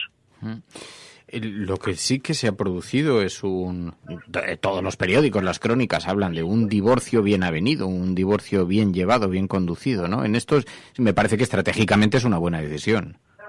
Sí, sin duda. La mejora de las formas siempre es un avance, después además de las luchas cruentas y cainitas que hemos visto en la izquierda. La cuestión es que yo creo que esconde las buenas formas un mal entendimiento y un choque de liderazgos hace tiempo entre Pablo Iglesias, que presentó ya en Andalucía candidaturas distintas a las de Teresa Rodríguez para intentar quitarle la dirección del partido allí, y Teresa, que pues claramente hace tiempo que no se entiende con el centrismo de Unidas Podemos, que también, hoy señalo en el artículo, creo que hablando de liderazgos, creo que Pablo Iglesias también debería hacer una autocrítica, porque es el último que queda de todos los fundadores de Podemos con la salida de Teresa Rodríguez. También te digo que no queda ningún líder en partidos políticos de hace 5 años. Tú fíjate, Pedro Sánchez frente, Emiliano Zapatero, Rubalcaba, toda la sucesión de líderes que han pasado por el Partido Socialista. Fíjate en el Partido Popular, fíjate en la banca, fíjate hasta en la corona, ¿no? ¿Cómo ha cambiado este país en los últimos 8 años? No, sin duda, pero claro, Unidas Podemos es un partido que se forma por un conglomerado de fuerzas distintas, de distintas sensibilidades dentro de la izquierda, y creo que eso es lo que hacía más interesante al partido, esa cierta transversalidad dentro de la izquierda, esa diferencia de criterios y sensibilidades que hacía una formación amplia. Si vamos reduciendo las corrientes y todas las que han sido críticas, pues a veces por errores propios, pero también creo que por un liderazgo demasiado férreo y excluyente, acaban abandonando la formación, pues creo que se reduce la amplitud de miras de esa formación, y además yo creo que siempre los contrapesos son muy necesarios en un partido para no caer en el monocolor, ¿no? Y en el monoteísmo, que creo que puede ser el peligro de una formación como Unidas Podemos, que empezó con un grupo de amigos y de personas que tenían criterios distintos pero un objetivo común, y al final pues solo queda uno de ellos, de esos originarios, ¿no? Y eso me parece que también debería llevar a... Sí, la política... La política, claro, lo decía Monedero, eso es un picadero de carne y lo que empieza como un proyecto compartido también de amistad, pero luego tampoco, me decía un líder de Unidas Podemos, me decía, es que esto se ha convertido en el coño de la Bernarda, es que aquí todo el mundo tiene unas ambiciones gigantescas. Bueno, es que la política probablemente es una forma de conducir las ambiciones, ¿no? Sí, lo provoca, sí. Yo creo que evidentemente transforma el poder a las personas, y en el caso de esta separación de anticapitalistas, pues se ha querido ver como una diferencia entre mantenerse fieles a los principios fundacionales, es el caso de los anticapis, frente a Unidas Podemos, que pues negocia con la realidad a pesar de las contradicciones, ¿no?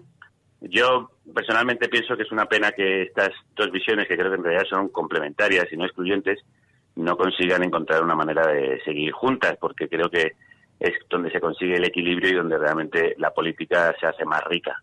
Creo que hay que mantenerse fiel a los principios, y evidentemente aquí estaremos también para señalar cuando Unidas Podemos se desvíe en exceso. Ya de hecho estamos viendo algunos desvíos de lo que son los objetivos primordiales, pero también me parece que la oportunidad de llegar a un gobierno y desde aquí poner en marcha medidas efectivas, eso es indudablemente un logro después de tantos años de lucha en la calle, que no debe abandonarse.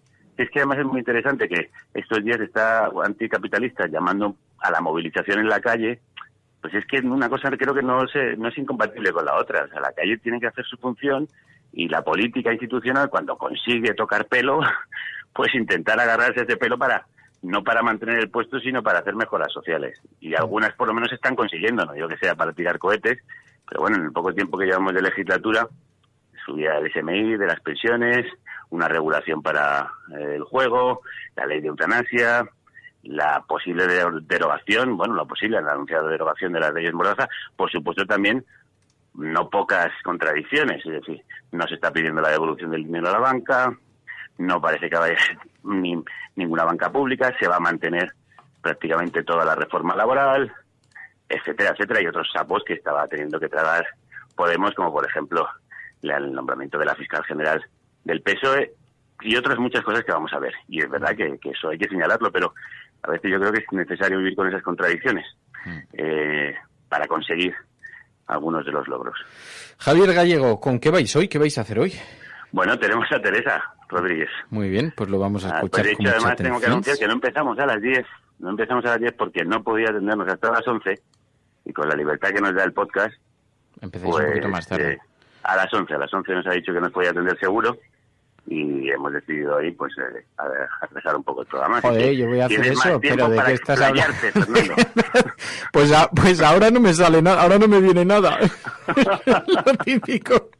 Pero yo también quiero hacer eso, Gallego, me ha parecido, oye, qué bonita idea.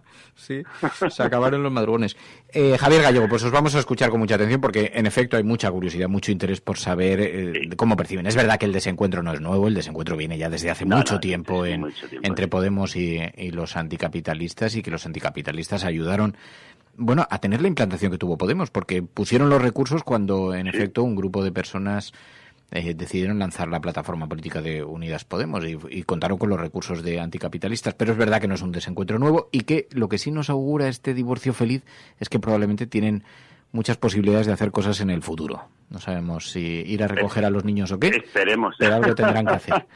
Bueno. Esperemos que haya un encuentro, aunque sean coaliciones, en el futuro. Javier Gallego, gracias. Cuídate. Un abrazo. Nada, a vosotros igualmente. Un abrazo.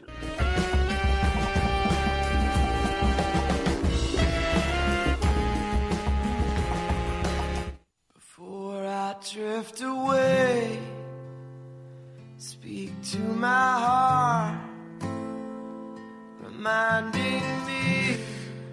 Bueno, pues así vamos llegando hacia la sobremesa de la cafetera. Ya sabéis, acaba de tirar María todo el tazón de agua sobre el teclado del ordenador, que va hacia atrás. Una gran corriente acuática se va desplazando por la mesa, caminando en dirección a los otros aparatos. No esperes mucho en secarlo, porque realmente la revolución será radiada. De momento el teclado ha caído. Señores de la Resistencia, bueno, pues necesitamos más mecenas, porque va a haber que hacer una mejora, una una renovación. No pasa nada, Mary, los accidentes ocurren. Y no metas la mano ahí, que está llena de cables eléctricos, que te vas a quedar pegada, mujer.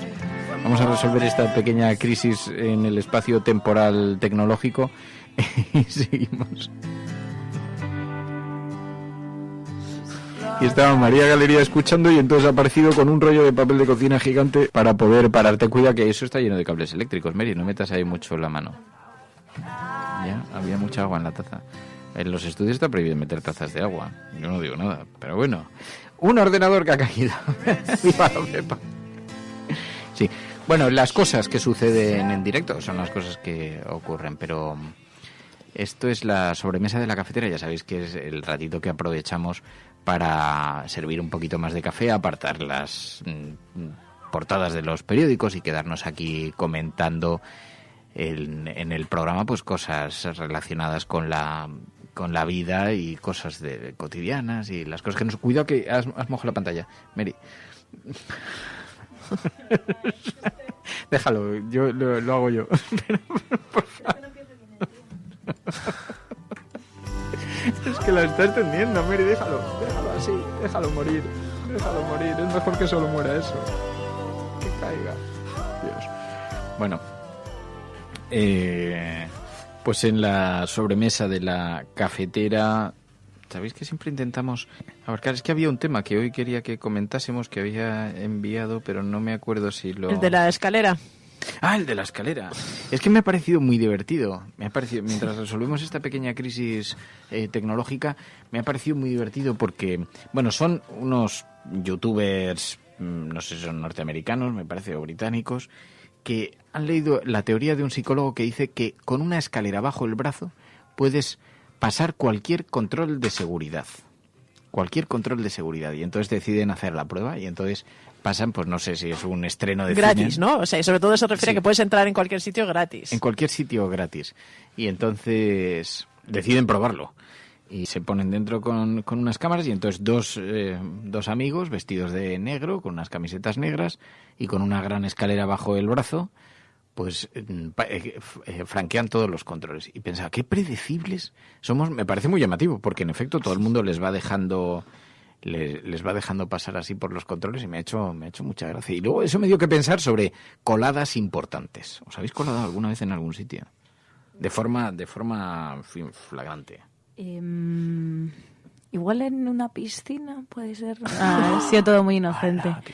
Y de hecho, yo es que siempre he sido la más pardilla, porque es que cuando decían de colarse, porque no sé por qué había una época en la que era guay colarse en sitios prohibidos. Y yo siempre era la pardilla, la que tenía muchos miedos y tal. Y yo decía, no, yo me quedo fuera, yo no quiero entrar. Y creo que una vez llegaron a convencerme, pero nada, yo creo que la mayoría de veces siempre me he quedado fuera, no me he atrevido. Yo de pequeña sí recuerdo haberme colado en una piscina que había detrás de casa de mis abuelos, que era una piscina de un hotel. Además era la época en la que las grandes piscinas no eran tan habituales y esta era una piscina de un hotel, pues de un hotel de 4 o 5 estrellas, no me acuerdo, y justo la valla por detrás del hotel daba a la calle donde vivían mis abuelos y me acuerdo de ir con mis primos ahí por un agujero y colarnos para bañarnos en la piscina del hotel, eso pues cuando tenía, yo qué sé, 7, 8 años.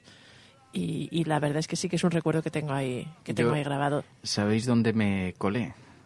En ¿Dónde? la sede del Partido Socialista, la noche electoral en la que ganó Zapatero. Me colé en la planta cuarta donde lo estaban celebrando. Pero además con toda impunidad y con cara de yo voy en este ascensor porque tengo que ir en este ascensor. Oye, pero luego dice que es súper tímido, que es que lo pasa fatal, ¿sabes? La verdad, mira, además fue súper fuerte porque...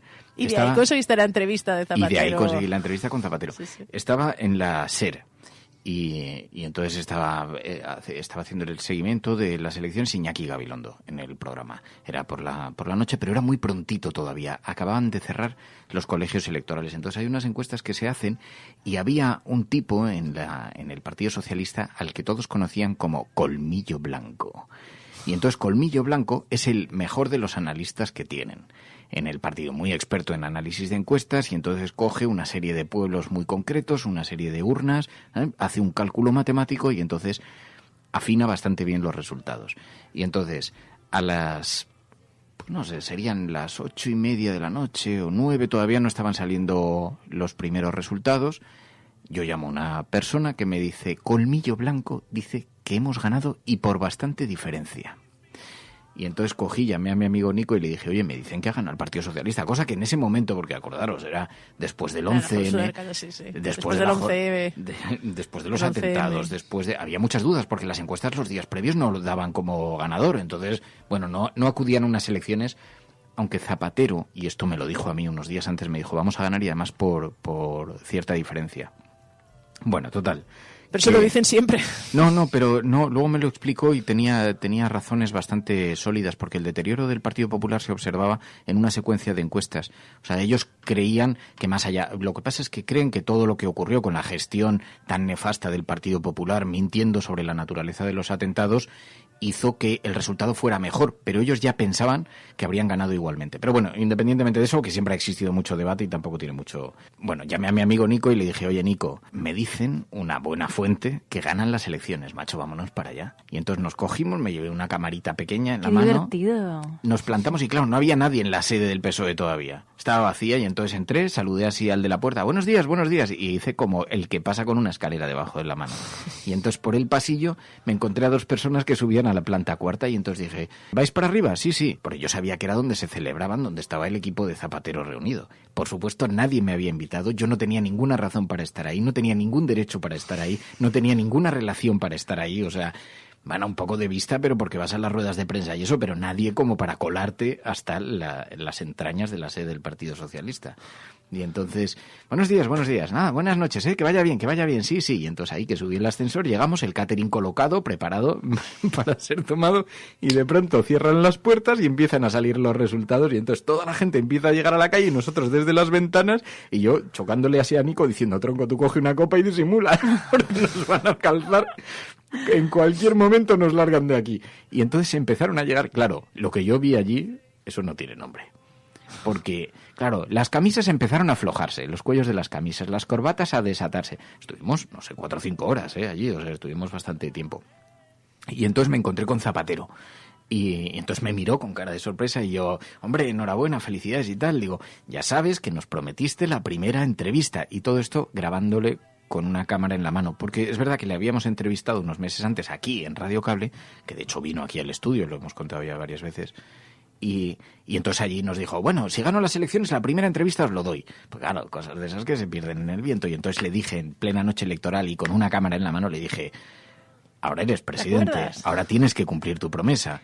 Y entonces me dijo, sí, la primera entrevista en Moncloa. Y entonces quedó grabado, quedó retratado y se le ve allí eso, metiéndose en el ascensor diciendo, va a ser la primera entrevista. Y entonces, claro, en cuanto tomaron posesión, llamé al Departamento de Comunicación, a la Secretaría de Estado y dije, palabra de presidente, vosotros que veréis qué queréis hacer. Y tal. Bueno, fue una noche totalmente loca, nunca nos pillaron. Y estuvimos allí, nos miraban y claro, nos encontrábamos, había algunas personas que estaban un poquito cerca del ámbito de influencia de Zapatero, pues que conocíamos un poquito más, entonces nos quedábamos un poco de charloteo y tal, y eso así como disimulando entre las... Y luego, claro, empezaron a llegar también gente del partido, entonces se puso la planta cuarta que estaba llena de gente. Y la calle, imaginaos. Pero eso hizo que después, cuando Zapatero salió a saludar, yo me hice el sueco y me salí al lado, así como el que no quiere la cosa, con mi cámara a su lado, y entonces grabé las imágenes, están todas las cámaras de televisión al otro lado de los controles, grabando al nuevo presidente, y yo tengo las imágenes desde el lado del presidente, así con la cámara, poniendo cara de sueco, hola, soy sueco. Sí. Es verdad que, claro, contaba con una ventaja, que había conocido a los del equipo de seguridad, porque pedí unos meses antes hacer una experiencia que fue bastante interesante. Entonces los teléfonos móviles apenas tenían, no eran ahora como tan modernos con tanta cámara y tanta cosa, pero yo tenía un teléfono móvil con cámara, que era bastante anómalo. Y entonces le pedí a Zapatero... ¿Esto en qué año? En 2004. ¿No? 2004. Ojo, muy pronto, para tener un móvil con cámara, ¿no? Hombre, yo ya hacía cosas de estas tecnológicas aquí en Radio Cable, o sea, que no era, pero que, fotos claro, pero y que todo. No era normal que... No era lo habitual. No era lo habitual, había gente que lo tenía, pero no era lo habitual. Y entonces una cosa que hice, es pedirle a Zapatero, como ya le había entrevistado y ya le habíamos conocido, había venido aquí a casa, ¿te acuerdas, Pai, de aquella entrevista? Sí, sí, sí. Y como ya habíamos, pues le hice llegar un teléfono móvil con cámara y le dije, oye, me gustaría retratar 24 horas en la vida de un candidato. Digo, entonces va a haber una parte que fotografíalo tú y va a haber otra parte que yo os acompañaré y estaré cerca de vosotros. Y entonces le acompañé en una manifestación contra la guerra. Y entonces empezó la jornada fotografiándose desde su casa a primerísima hora y después yo me incorporé con el equipo de seguridad que me dejaron entrar en el primer círculo. Entonces me admitieron, bueno, no fueron 24 horas en mi caso, porque yo fueron unas 12 horas o una cosa así, pero les acompañé en primera línea, de manera que me hice bastante, digamos, visible para los escoltas. Y entonces me veían con bastante naturalidad, porque además fuimos a una zona de manifestaciones, entonces había como 3 círculos de seguridad y yo estaba pegado al presidente porque le estaba fotografiando todo el rato, entonces era como una sucesión de secuencias, ¿no? Entonces eso ayudó a que la noche electoral, cuando yo me presenté allí, pues a todo el mundo le parecía como normal que yo estuviera por allí, pero no tenía que estar por allí. Sí. ¿Esto se lo has contado alguna vez a él? No.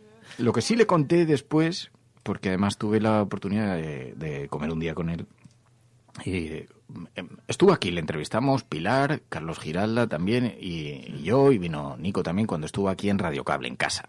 Entonces le hicimos una entrevista que fue difundida, que tuvo una cierta repercusión por ahí y tal.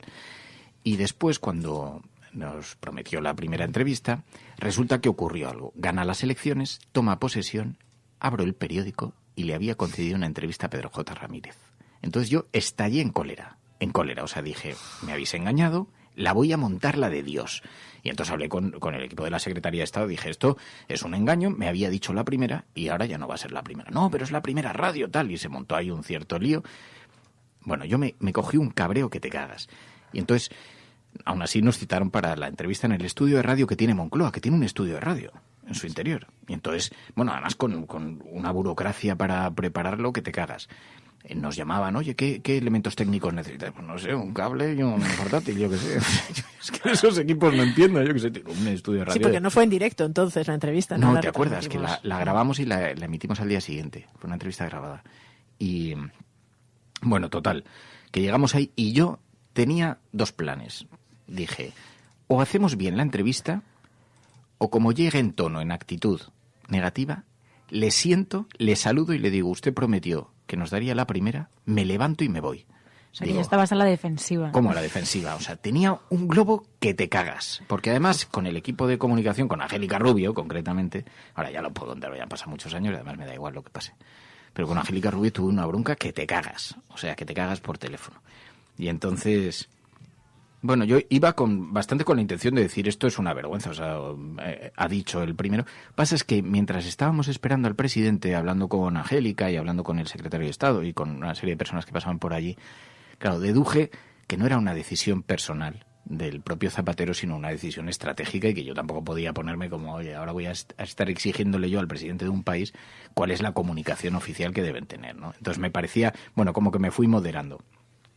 Así que esperando, llegó el presidente Zapatero, estábamos Pai, Carlos y yo en la mesa, estaba Nico también con una cámara de televisión, había bastantes cámaras, una cámara de F, una cámara de Antena 3, había bastantes cámaras de televisión alrededor. Porque luego la entrevista salió en varios sitios. Salió en bastantes medios de comunicación, de hecho por ahí está todavía los audios, que el otro día ordenando el disco duro los encontré. Total, que entra el presidente acompañado de su equipo, cuando se da la hora, le veo que le están acompañando, y veo una cosa de estas que solo ves en el ala oeste de la Casa Blanca, y es que le estaban contando dónde iba, porque el presidente tampoco tiene la agenda en la cabeza como nos imaginamos. Ahora te va a entrevistar Fernando Berlín, que le prometiste que le ibas a dar la primera entrevista, no sé qué, no sé cuántos. Claro, entonces con las responsabilidades de Estado de una persona como un presidente de gobierno, empecé a comprender que la naturaleza de esto era mucho más complejo de lo que yo ingenuamente pensaba. Pero aún así dije, esto merece un comentario. Y entonces se sentó y dijo, lo que te prometí, la primera entrevista. Y le dije, no, eso no es verdad. Me prometiste la primera, he venido con dudas porque pensaba incluso montarte un número, pero voy a aceptar que en efecto nos has recibido aquí, nos has concedido una entrevista y te lo agradecemos. Y entonces me miró con cara de, hombre, tampoco es eso, todo esto está grabado, ¿eh? Y además dijo, bueno, pero es la primera entrevista en Moncloa de una radio, dije, y lo he prometido. Además, sois una radio muy alternativa, tan alternativa como este gobierno, por lo menos. Dijo, incluso menos, sí. Dijo Zapatero. Bueno, pues entonces estuvimos allí, fue una entrevista más o menos normal, temas de actualidad, también algunos así un poco más anecdóticos, y cuando nos levantamos me dijo, hombre, ¿cómo me has dicho eso? Sí, yo te prometí y tal. Y le dije, no, esto ha sido, digo, yo me lo he tragado, digo, pero bueno, lo voy a aceptar y tal. Y entonces nada, terminamos, recogemos las cosas, el presidente ya se va con su equipo y todo eso, nosotros nos quedamos recogemos, y cuando me subo en el taxi me llama Angélica Rubio y me monta un pollo, pero un pollo. ¿Cómo se te ocurre? Qué falta de respeto a un presidente de gobierno. Tú sabes que ni siquiera eso ha sido su decisión. A un presidente de gobierno jamás el respeto institucional. Y le dije, mira, Angélica, o sea, vamos a respetarnos un poquito. Digo, porque empecemos así, digo, pues si no, que queda una legislatura por delante. Digo, a ver si así todo esto. Y entonces, luego hablando con algunos amigos periodistas me decían, hombre, tienes que llevarlo con un poco más de sosiego, porque, dice, al final, luego, si no es esta, será otra entrevista, no pasa nada, dice, pero tienes que mantener un cierto cuidado. Así que me colé en un montón de sitios. ¿Y no vas a contar lo siguiente? Bueno, sí. Lo de la paloma. Hostia, pero esto lo conté aquí un día, creo. Empecé a pensar, con el paso de las horas, que aquello fue bastante desafortunado.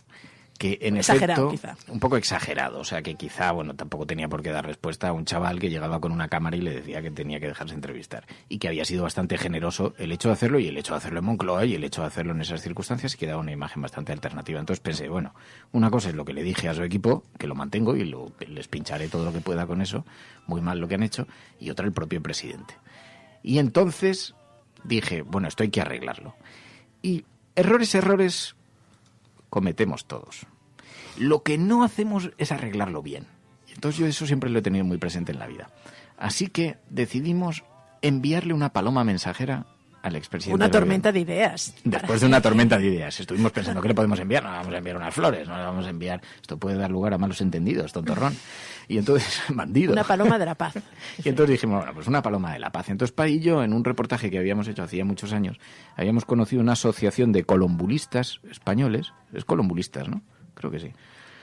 Que habían, como un ejercicio de marketing, en una ocasión, habían enviado palomas mensajeras, que en realidad es una paloma que va en una caja que tú abres y que se vuelve a su casa. O sea, no es que la paloma mensajera no es que vaya de tu casa a tu casa, sino que se vuelve a su casa. Entonces, bueno, era una cosa no demasiado tal, y no teníamos mucha conciencia animalista. Ahora no lo haría, ahora viéndolo con un poco de proyección. Pero bueno, no dejaba de ser una cosa así como un poco estética y un poquito bonita, y no molestabas a la paloma para nada. Y entonces... La enviaban en cajas de cartón, además. En una caja, sí, como con forma de casita, y donde ponía, soy una paloma mensajera, ábreme y volveré a mi hogar. Es muy bueno que las palomas tampoco estén todo el día encerradas en su entonces necesitan hacer ejercicios y volar y todo esto. Y entonces, bueno, ya que las tienen encerradas, pues el rollo es... Total, que dije, pues le vamos a enviar una paloma mensajera. Y entonces, imaginaos el lío.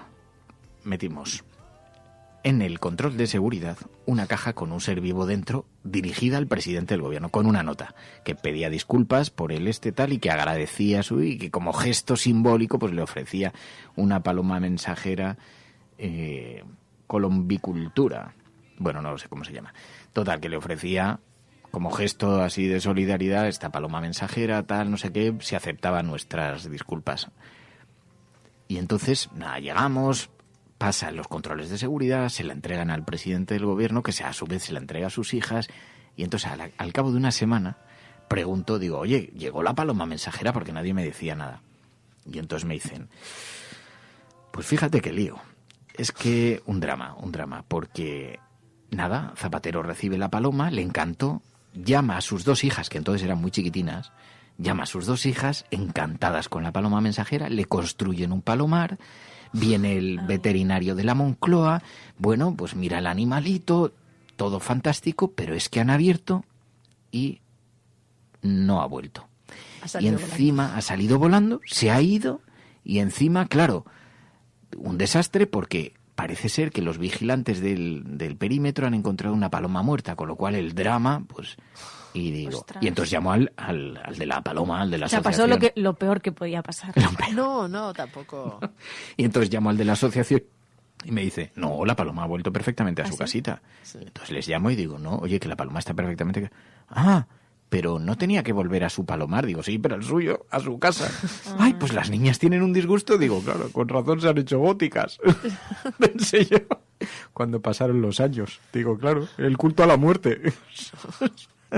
O sea, cosas que me venían así a la cabeza. Y entonces ya expliqué, oye, que no, que es que esto no iba...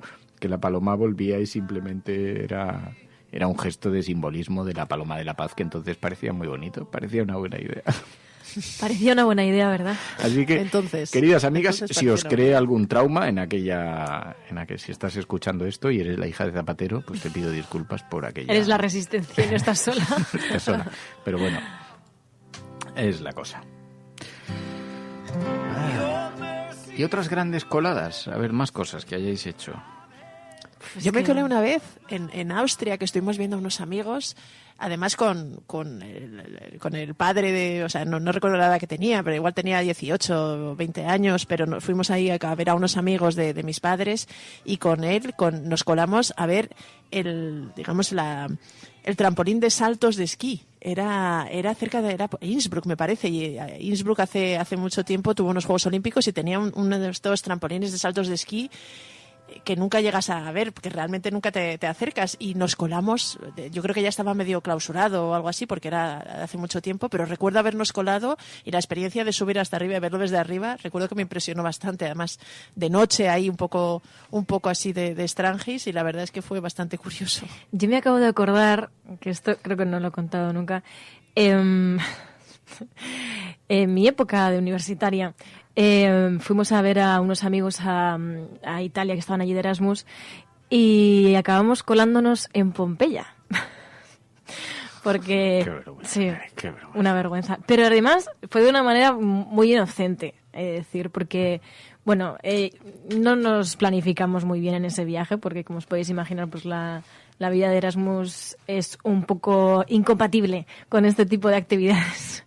Y bueno, yo ya iba como, es que no vamos a llegar a tiempo, ya verás, tal. Entonces nada, llegamos y en vez de entrar por la entrada, entramos por la salida. Y dijimos, uy, qué raro que no nos han pedido nada. Y entonces dijimos, bueno, pues nada, pues seguimos, ¿no? Qué raro que no hay cola. Qué raro que no hay cola. Y entonces, bueno, pues muy guay, tal, además nos dividimos el grupo, además, muy guay, y estaba anocheciendo. Entonces ya me empecé a poner un poquito nerviosa, porque digo, como nos dejen encerrados aquí, porque nadie sabe que estamos aquí. Nadie sabe, porque tampoco nos encontramos con dos parejas o demás, pero... Y claro, fue como, ni de coña me quedo esta noche aquí. Porque, a ver, da mal rollo. Pompeya, o sea, la historia en sí, o sea, es como... Aquí hay espíritus o algo, ¿sabes? Teniendo en cuenta, querida, que has dormido en el Valle de los Caídos habiéndote colado, tampoco me parece sí, muy... pero tenía tienda de campaña. Eso sí. Y, de hecho, hubo una persona que se perdió, la teníamos que encontrar, anochecía, teníamos que volver en el tren, que encima el tren tampoco era tal. Bueno, y fue como un momento ahí de estrés, y luego decir, sobre todo, ojalá encontremos la puerta abierta. Si no, pues tendremos que saltarla de alguna manera o a saber, ¿sabes? Pero yo decía, es que como me toque pasar la noche aquí en Pompeya... Hombre, luego sería una historia para recordar, también te digo. O sea, la recordaríamos siempre. Pero sí, y de hecho, hace relativamente poco que quedamos, que volvimos a encontrarnos los amigos de la universidad, lo recordamos. Luego también teníamos otra historia de otro viaje, por siempre nos tiene que pasar algo, que no se nos ocurrió que teníamos que echar gasolina antes de empezar el viaje y casi nos quedamos en un puerto en pleno invierno y acabamos parando en una urbanización. Conseguimos parar a un coche que nos dijese dónde había una gasolinera para ir a buscar la gasolina, porque el coche ya no daba más de sí, y acabamos volviendo con gasolina, pero en una, ¿cómo se llama esto de regar, Fer? ¿Una manguera? No. ¿Regadera? ¿Regadera? Sí. Para regar, regadera. Bueno, pues ahí llevábamos la gasolina. Así que... Esto está prohibido, no está homologado, ¿eh? Ya. Eso está prohibido. Bueno, hay que decir que fue hace años. Claro. Pero las gasolineras, todas las gasolineras tienen algún bidón de esos, porque muchas veces pasan estos casos, ¿no? Claro. Se te queda el coche sin gasolina y necesitas a lo mejor, aunque sea un par de litros, para poder llegar con el coche. Entonces, yo creo que todas las gasolineras tienen bidones para eso. Pues no parecía. En esa no, ¿no? No, en esa no. No, es muy pequeño. Y claro, en ese momento yo creo que ni lo piensas, ¿no? Es como...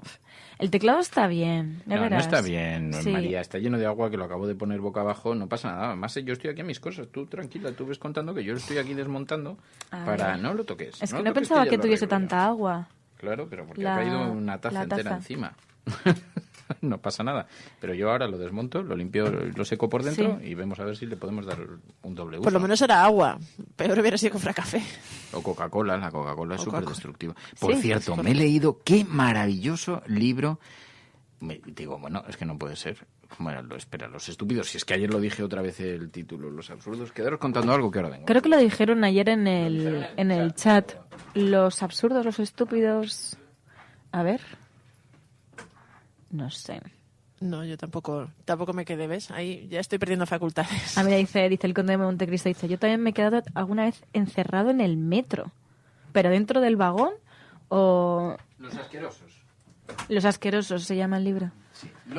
Se llaman Los Asquerosos. Qué maravilla de Santiago Lorenzo. Qué absoluta maravilla de libro. Bueno, ¿cómo será que me lo he leído en 48 horas? 48 horas, Los Asquerosos de Santiago Lorenzo. No sé si... No debo hacer spoiler, pero... el libro... solamente el punto de partida. Al principio, es que además me dijo mi madre, tienes que aguantar un poquito, las 50 primeras páginas, porque si no... Y pasé en dos fases, porque intenté ya leérmelo hace algunos meses y lo paré en la página 20. Pero el libro va de un tipo que va de trabajo precario en trabajo precario, y un día saliendo de su portal se encuentra con una manifestación del 15M, en pleno mogollón, un policía antidisturbios que entra a su portal. El tío no consigue tener buenas relaciones de amigos, no consigue que el mundo le entusiasme, le parece todo tal. Y cuando está saliendo de su portal aparece un policía antidisturbios, se cuela en el portal y le confunde con un manifestante. Levanta la porra y pensando, ¿qué cojones si yo solo estaba saliendo de casa? ¿Por qué me voy a llevar una porra que no es la mía? Coge un destornillador que tiene en la mano y le hace una herida a un policía en el cuello. ¡Boom! Con ese punto de partida, que pasa en la página, digamos, al principio, porque a partir de ahí empieza un relato absolutamente maravilloso de un tipo que tiene que vérselas, que ingeniárselas para sortear las dificultades que le va a poner en el camino la vida a partir de ese momento. De verdad, un libro absolutamente fundamental para el oyente de la cafetera, Los Asquerosos, de Santiago Lorenzo. Os va a fascinar si sois oyentes de la cafetera porque va en sintonía absolutamente con nuestra forma de vida. No te leas la sinopsis porque entonces lo destripas. Si te la lees, luego no vas a querer leértelo. Pero qué maravilla, de verdad, me ha encantado. Bueno, como será que me lo he leído en 24 horas. O sea, en 48 horas. Empecé un día, descansé durmiendo y he terminado a las 12:30 de la noche de leérmelo. Precioso, un libro precioso. Os lo recomiendo, Pai, cuando tengas un ratito. ¿Y cómo has llegado a ese libro a través de la Coca-Cola? Es mi duda. Bueno, pues porque hay una escena. hay una situación que describe que tiene que ver con la Coca-Cola y los teclados. Sí, muy interesante también. Así que por eso me ha venido a la cabeza. Pero bueno, oye, que nos vamos a marchar, ¿no? Me hace gracia porque a raíz de todo esto están contando experiencias en el chat de las veces que se han quedado encerrados en sitios. Isidre Alcat creo que se quedó encerrado en la Biblioteca Nacional. Oh, wow. Dice, ¿sabéis? La Biblioteca Nacional tiene un gran portón principal que siempre está cerrado. Uno enorme al que accedes por una escalinata de piedra preciosa. Pues llevaba yo viviendo en Madrid una semana cuando decidí que quería sacar el carnet de una biblioteca. Y pensé, hombre, que la Biblioteca Nacional tiene que ser la leche. Y ahí que fue. Y ahí que entré por el gran portón. Y ahí que me apuntaron los guardias de seguridad y policías, ya que me salté bastantes controles de seguridad. Y ahí apareció Sideral con su bolsito de gatos, que es lo que quiere. Y yo, pues salcarme el carnet de socio. Uy, ¿nos has dejado a mitad? Dice, fliparon muy fuerte. Y eso sí, fueron muy amores y me dieron una fotocopia con direcciones de bibliotecas a las que podía ir a sacarme mi carnet de socio. Ah, pero estos entonces sitios a los que te has colado. En los que te has colado. Oye, no consigo desmontarlo. ¿Cómo es posible que no pueda desmontar un teclado con lo mañas que yo he sido? Si yo era capaz de tener una ingeniería... Pero podemos probarlo por si funciona. Pero es que si tiene agua y lo probamos se estropea. Y ha caído una taza encima, Mary. Es que no va a funcionar, así es que cuando lo sacudes... Pero bueno, esto es como los teléfonos móviles. Déjalo en arroz un par de días y... Hombre, no sé, no creo que tenga 7 kilos de arroz para meterlo dentro. Bueno, pues déjalo Ni sin un arroz. bote suficientemente alto. Bueno, si quieres bajo a comprar el arroz. Puedo comprar. Tecnología obsolescente. Si es que no los preparan para nada. Si es que no los preparan para nada. Si es que ya no hacen las cosas como antes. No los preparan para María. No los preparan para María. O sea, yo no sé cómo... Podemos llamar al de la garantía. El próximo teclado... Mary, que sepas que yo alguna vez he tirado también agua en los teclados. Yo varias. Pero no es el primero. Hombre, os agradezco la información porque contribuye a que a partir de ahora, pues en el presupuesto de teclados, pongamos que sean antilíquidos. Es un seguro. Un seguro. Una póliza. Una póliza antiagua, porque ya hemos palmado un teclado. Pero es lo que tiene la vida. Un teclado inalámbrico, tampoco hemos perdido la vida. ¿Qué más?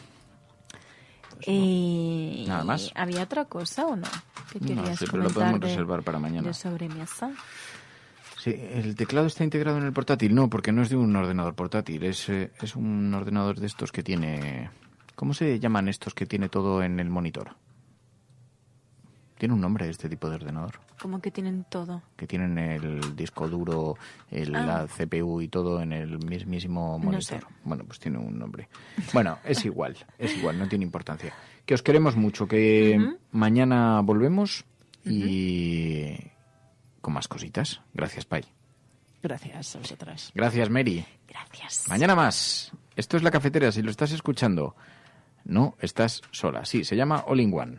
Un All in One. All in One. Adiós, hasta mañana, cafetera.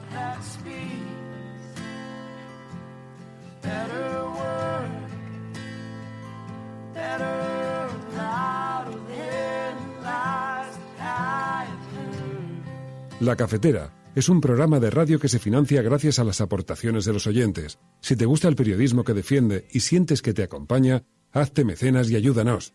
Infórmate en radiocable.com/mecenas.